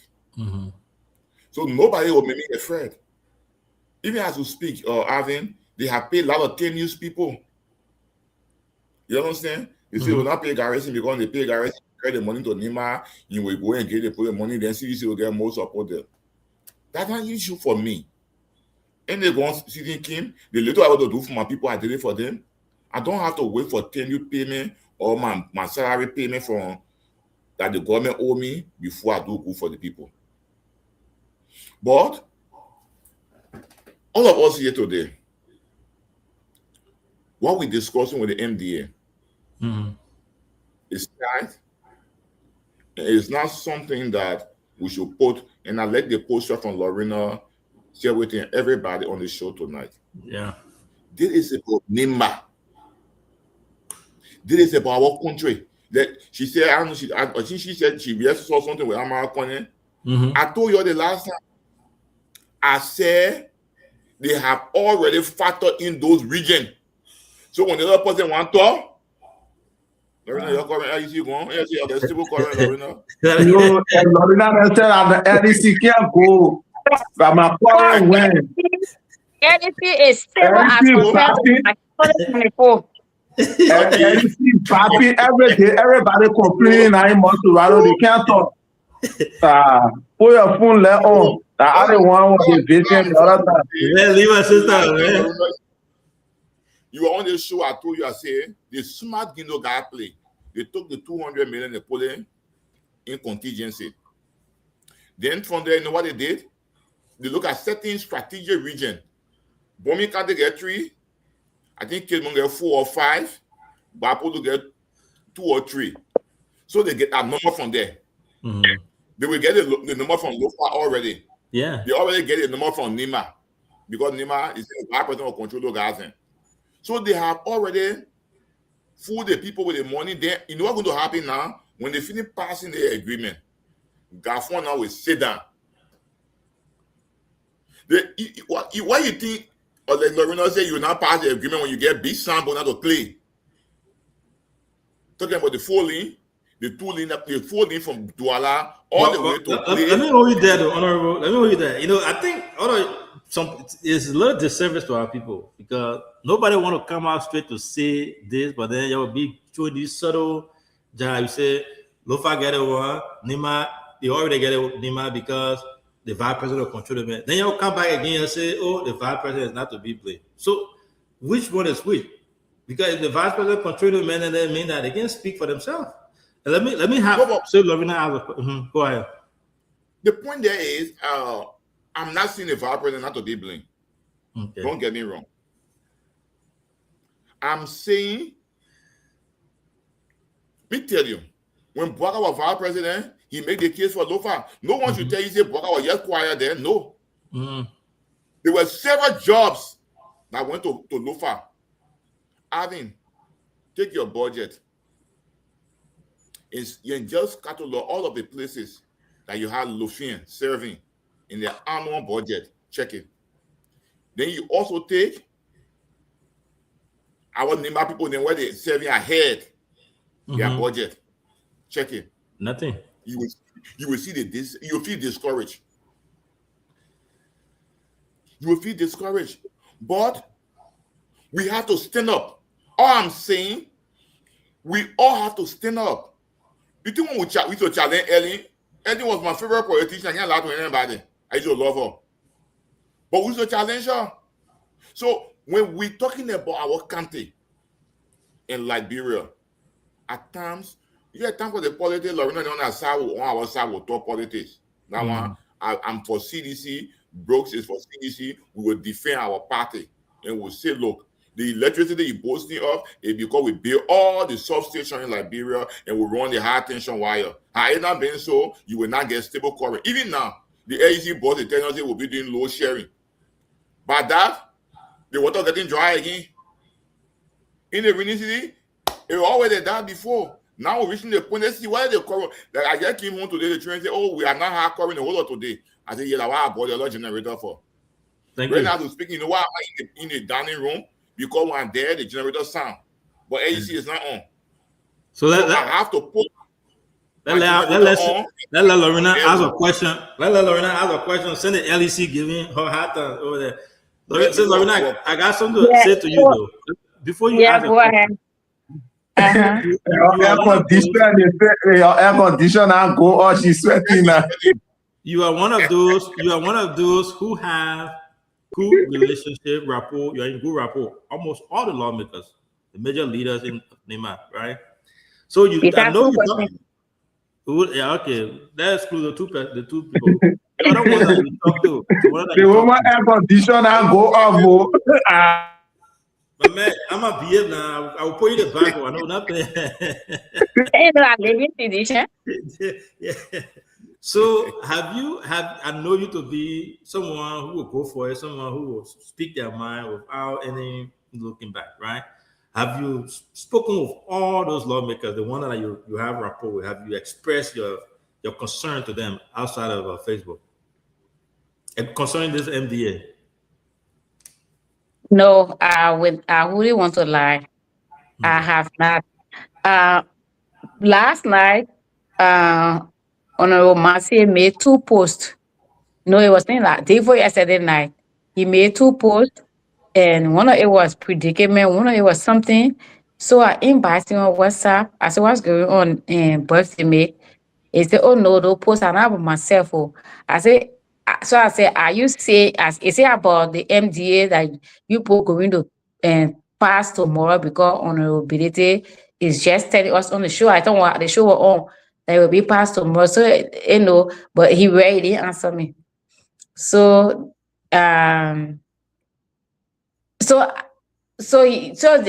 he didn't answer me, so I knew that maybe it was about the MDA. I mean, I concluded it was about the MDA. But the thing is, and having to, it's clear. So there's no need to go picking somebody more, to even call somebody to say XYZ, because it's clear. Because people talking about 2029, and 10 years or his term will end in 2029, he still will be up for election. And all of the lawmakers, the 8 representatives who signed for this deal, they are not even from Unity Party. 2 is from Unity Party. And 2 is from the ANC, and the rest of them are from the MDR. So if you're talking about somebody who has this government, who is the government, who party is in leadership, it is Senator Twine. So for me, I don't want to believe, having had discussion with certain people, I don't want to believe that they are keeping quiet because somebody is saying XYZ, or somebody say, oh, they put somebody against you, or I don't want to think that way. Because like what I was talking, if you just listen to that video, you hear non-buying lawmakers saying that NEMA talking, and what we say now, when we were pressing the MPA, there is no point. So that tells you that the reason, just go back to that video, listen to it. The reason why the other passed quick, because they thought NEMA was resistant. Yeah. Like I said, if NEMA herself will not vote for this until XYZ done, and they walk out, the president said he will walk straight. He will call what you need, Mandela Cross Sport, his sport center, and he what's going on, what is NEMA saying? But because NEMA, I saw and what you need, confidently dressing a gray coat suit and talking and saying a calling points, and I heard 2 persons saying that NEMA think what will we say now? So it means they were ready to oppose, but NEMA said no, we're not opposed. We are satisfied. We like it a day. We let our people to suffer because our people are very stupid. When they suffer, then they will vote for 2029. That's what they were telling that non-buying police. But like I said, if we say their action is enough to get them voted out in 2029, because you are setting our mountains, all of our mountains, for 50 to 75 years. That's one thing. So for me, I would say, I will not blame the vice president.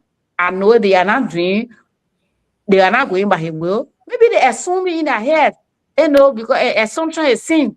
So I wouldn't blame him to say, Councillor Yelu said, when the president now was vice president, he was advocating, but not in public. So it's the same thing that I know the current vice president is doing. And if the advocacy doesn't work, he will not also come to say, at a corporate conference, I did, he didn't agree. If he does that, I mean, so he will never do that. And I know he's not doing it. I know that. So yesterday was when? Okay, yesterday he had a team at the hour Tuesday evening. I know why advocacies are. Our people, they just he said it for the just maybe someone dancing. No, I didn't go to that dancing. They say a team, so I didn't go there. I'm not part of the team. But I was there Tuesday. The team was there. I saw you on the video on Facebook. You're buying. You saw what? I saw you buying Jesse, getting ready for. I don't know, for that celebration on yesterday. I didn't go there. Yesterday, they were team were there. I heard on Monday. I was there when he called to make the appointment with what he need, Alfonso, that I need to talk to the team if I can go Grand Jury on Wednesday. I was there, but I didn't go there. And I could say, okay, I can't, but for me, I can go to places that I'm invited. The man said teams. He didn't say Nimbayan. So I didn't go there. Maybe call all concerning to Una. Thank you. I think you want one of the advisors to the vice. Thank you. I think one of the advisors to the vice. I am qualified. I'm qualified to be health advisor to the vice president, to be a policy advisor to the vice president, to be even a development policy advisor to the vice president. But let me tell you that I am not. Every connection I have with the vice president is on the basis of Nimbayan. We are Nimbayan. I have no working relationship to his office. Anybody whoever people say that I'm on consultancy with Nima. Yes, I'm allowed to have me more than 5 consultancy is legal. You know that, but I don't have any consultancy with the vice president office. Yes, I do not. Thank you. I do not. So let me make it clear. So we can say we can read you are going to the capital building, but you can say now I'm taking pay. Thank you. Are you sweating on this? Thank you so much. Ama, I'm not sweating.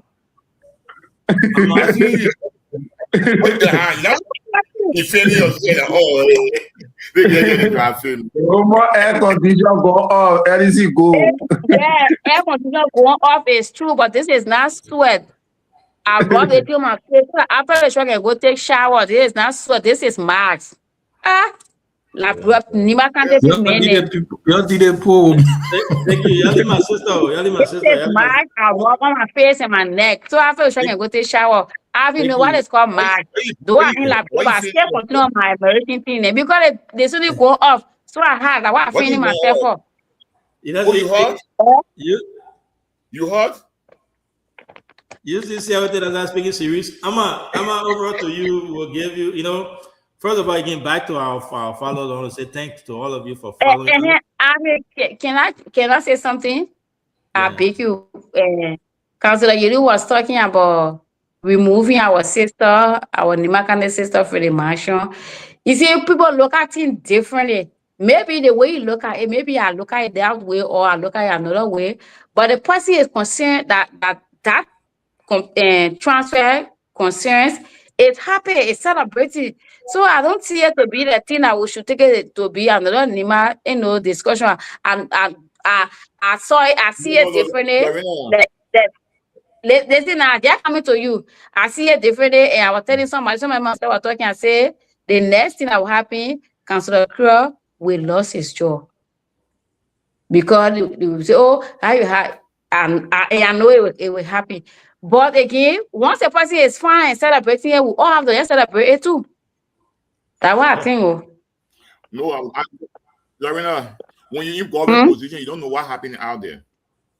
And I sit at times among people, key decision makers. I knew a week ago that after the candidate final, they were going to remove Kobangado. I knew they were carrying Lorena over there, or they were carrying Corina over there. And one of the issues they have had is Corina is loyal to the vice president, and she is the one leaking most of the information to the vice president. So I'm just telling you, yes, I'm just telling you what I've heard and what I know about. I'm not talking about her father, but I'm just giving you information. A week plus ago, I knew this was going to happen because I sat down with people, decision makers, who told me this was going to happen. And the next thing, that one will be off air. I will tell you their next plan. It's not off air. I got something to say about this too, but when they see detail, Amma is not here because we are all from different political side, right? But there are things that concern that connect that we can discuss. Thank you. But they decision will take and carry it to Akara's grave. Amma, over to you. I know we've been here for a long time. Over 3 hours now. I want to say thanks to all of you. This is a sensitive issue. I personally, I'm really touched by it. I hate disadvantage. I hate people making fun of our people. I see this whole AMLD as a complete mockery to Nimba County, to our people. When you compare AML operation in other countries, Botswana and in other countries, in fact, Botswana has stake ownership, equity in the company, in an operation in the country. Liberia does not. Meta still around the world, Botswana, Australia, wherever they operate, they invest in large-scale industrialized. When you talk about technology investment, when it comes to Liberia, they just do the funny thing about school, community-based, and things like that. So with all the experiences we have and education our people have and stuff, to sit and see these type of I've not been following. I've not been really into Liberia thing. This is my first time really getting involved, dissecting and listening and reading these AMLD, some of the concession deals and stuff.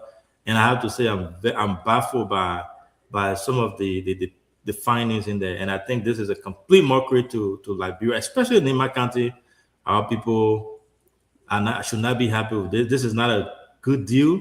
There's no favor, no job creation. It's just funny deal. But over to you, Amma. We'll give you 2 minutes. Give us a parting comment. From there, we'll go to Siawate, Lorena, and then our council will take us home. Thank you. Because CEO, for me, I don't have any questions for the very astute Councillor Garrison Yelu, because he has explained details. He is a political, I refer to him now as a political prophet, because everything that he said to us weeks ago are all reality today. And we think we need to appreciate him for that. These are people who have the political terror and they understand the dialectics of the body politics in this town. And they sit as a legal expert, which we are now using and maximizing their effort in accomplishing a goal. But what we do, we are suggesting them, we are humiliating them, we are suppressing them into submission for them to kneel down to the worship master. And some people looking for a royal lineage like Garrison would never suggest themselves to that. To enemy, but when you come with respect, you engage them respectfully, you and them will have a respectful transaction. This is what I refer to as the greatest political hypocrisy in our time. Today, when this particular MDA was submitted, under the leadership of President George Mann in the province of Awia, people went and sponsored more than 200 civil society organizations from Nimba, that they were all on radio station and telling the people of Liberia and Nimba that this MD was very terrible and it have nothing to impact the people of Nimba. Those very voices are very silent. They are even defending the entire deal. Some of us who live in the corridor of the news and we meet a lot of newsmakers. Yesterday, some of the major reasons that the session delayed It is alleged that the cash was not in the Capitol building. And people who were bringing the cash from where it was coming from to bring it to the building because quote unquote, it is alleged that people were demanding that they want cash, they don't want it tomorrow. They wanted the scene yesterday. They waited in the building until the cash landed. They said in the day, journalists can be over there plenty, camera over there plenty. That way in the net will just walk the thing to so and so person office, y'all go there for it before y'all go to session. And at some time for our country, 200 million, you have 200 million signature fee.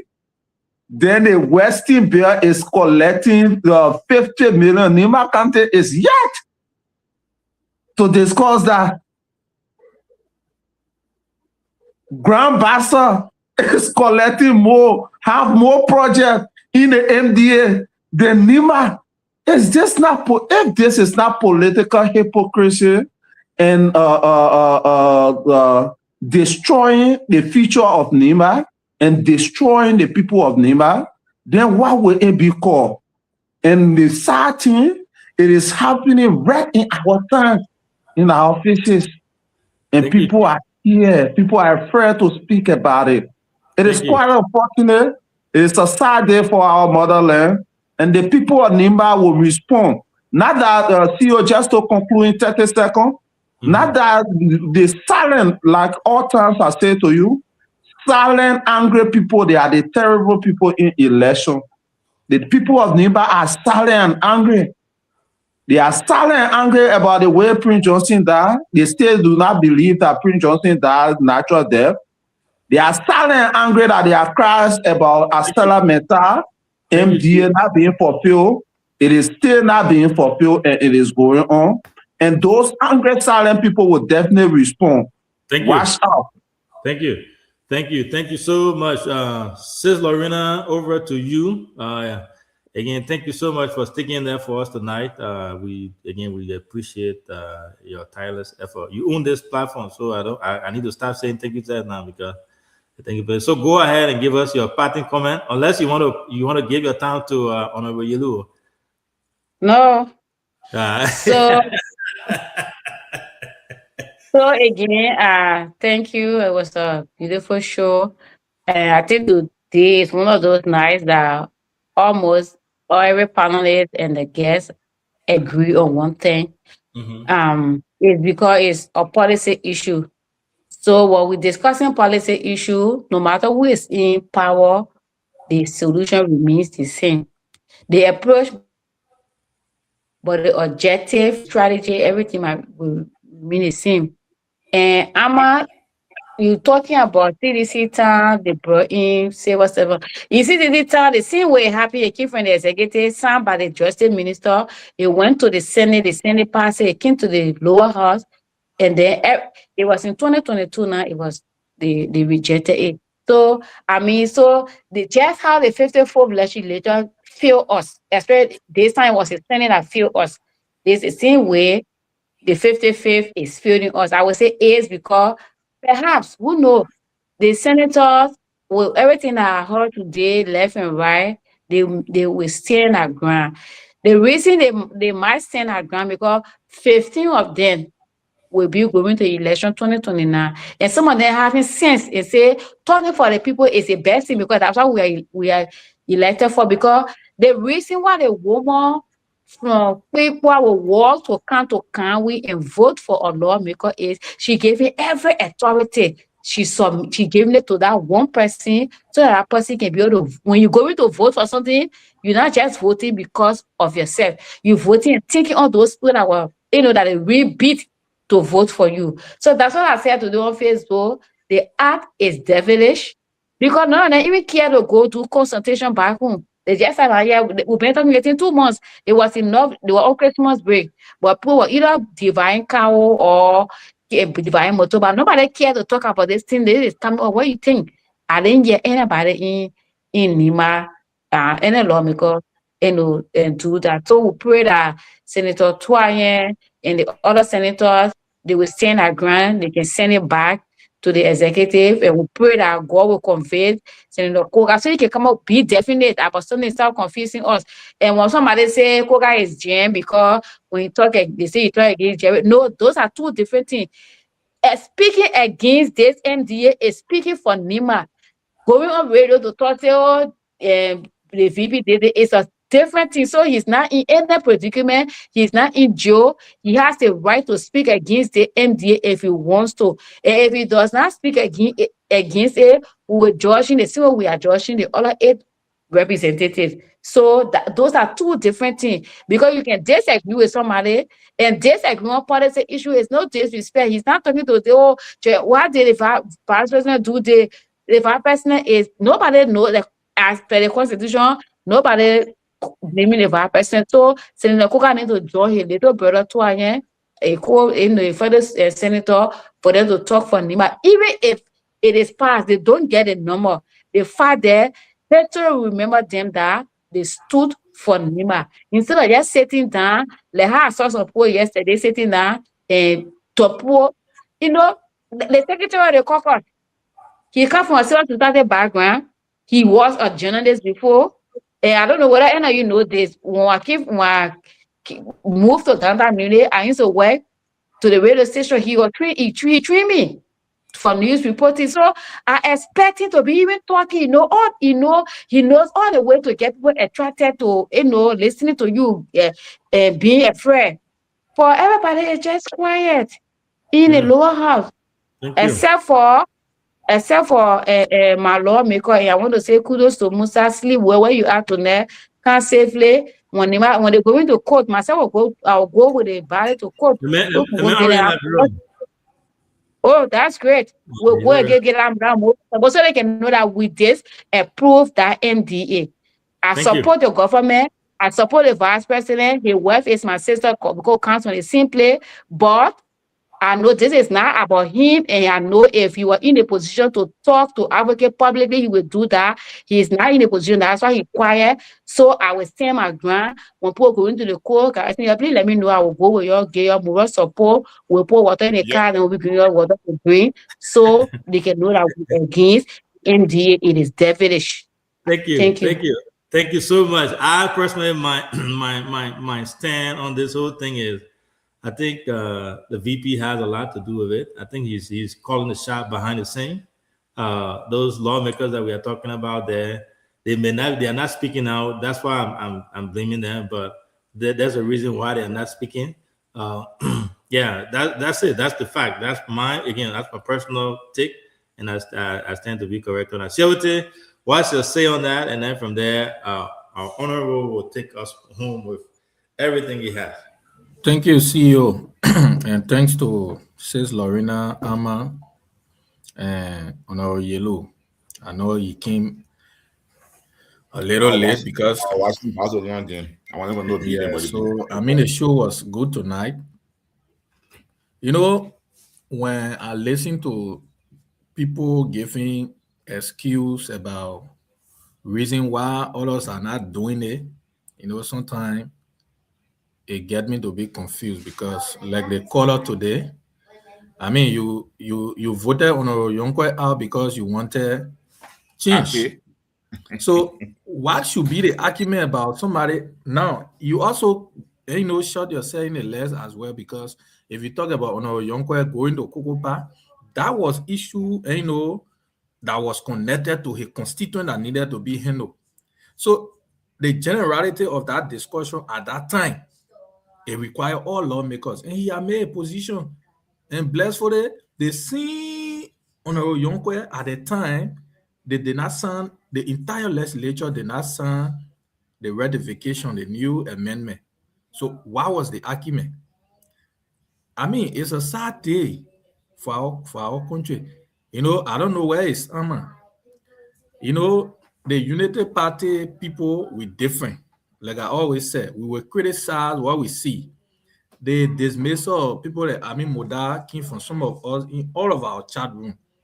We were on the radio, on social media. We pushed that, unlike the CDC guys.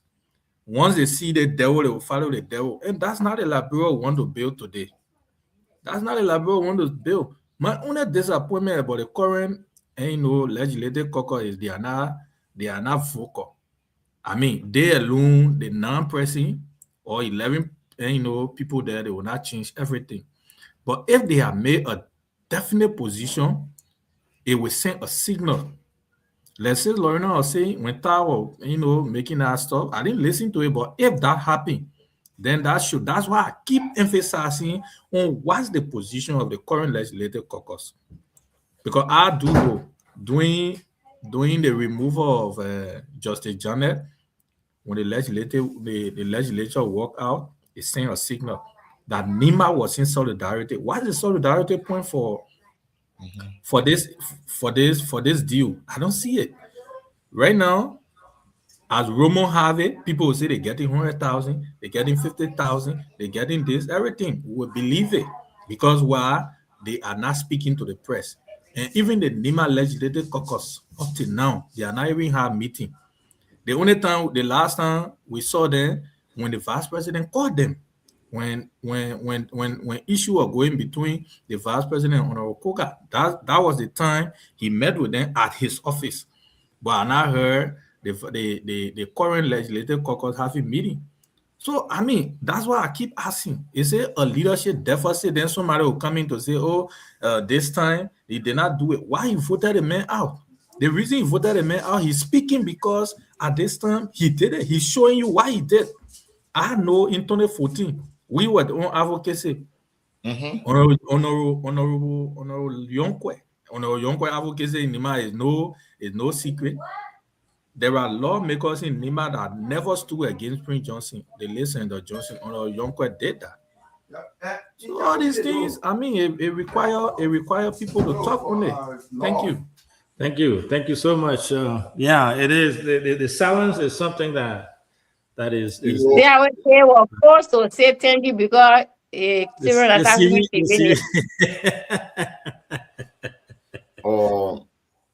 Everybody take us home, yeah. Before we go to bed, we should all pray for the country we have. NEMA get sound people. And it hurts, right? You say the more people, you say that people are sent to the legislature. People will not know your value until you market yourself. If you don't stand up, when somebody stood up to Senator Johnson saying, make sure you not be elected. You are going to beg anybody for food. I'm not going to beg anybody for food, but Prosperity had that we stood up to him on some issues that was not in the favor of NEMA. And when you have that issue with the vice president mother issue, we took it personal with him. So you don't do this. The MDA by itself, let me be sincere to you, my brother. For instance, what I was saying the railroad, you give the poor 5-year monopoly from now all the way to 2030. So if a company sees something now in NEMA, they want to go quickly to invest. They got to wait in the 2031, 32 before they go do investment. Because if they want to use that rate, let us still get the control over that rate. 100%. Then they say when you carry the iron to what the place here name? To Buchanan, nobody going to assess anything. All the things are coming from Guinea. Medicine will do what they want to do with it. Wow. So we just saying to our people, they think about politics. Standing up against the MDA who are made somebody to be re-elected. You know what's going to happen? Just watch my word today, Arvin and Lorena and Siawete. 1 year from now, medicine will be very disgruntled. With all the things we see in our MDA, they will be very disgruntled. They will not listen. And you know why the post smartly took the company into America? Because they want to make the government afraid. He thought Donald Trump will bring sanction. So you see how they play on our people's mind? And when you make the American business be so much, like we were voting somebody yesterday after 12, we say, you left your girlfriend, you go marry away in America, now they say they're not going to allow your immigrant to get visa. So how you go to America?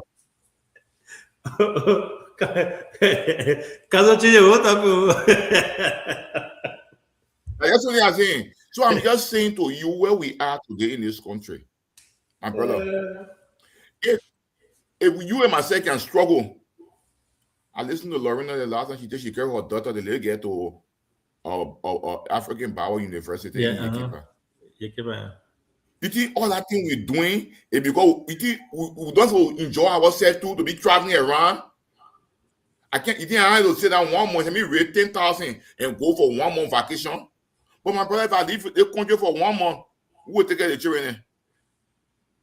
So painstakingly, we're sacrificing. And we're not sacrificing because we want them to come back and then there is no future for them. Yeah. We are sacrificing because we want them, when they come back, there should be a future for them. And at the future, they put you away. So they put you away. So all of us, we just have to talk. Let me tell you, they are in the legislature. They are there now. They are the legislators.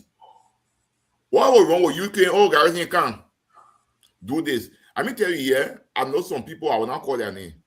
When you see them raising critical issues on our floor on certain issues, they call me, they send me the whole thing. I do the analysis and say, oh, man, come in the last and say, Garrison, you made me strong. When before I could go find to do that distribution, he gave me $500. He said, bro, you made me strong. You know, I was speaking authoritatively. When I was asking a question, my friend was stopping me. So you see it?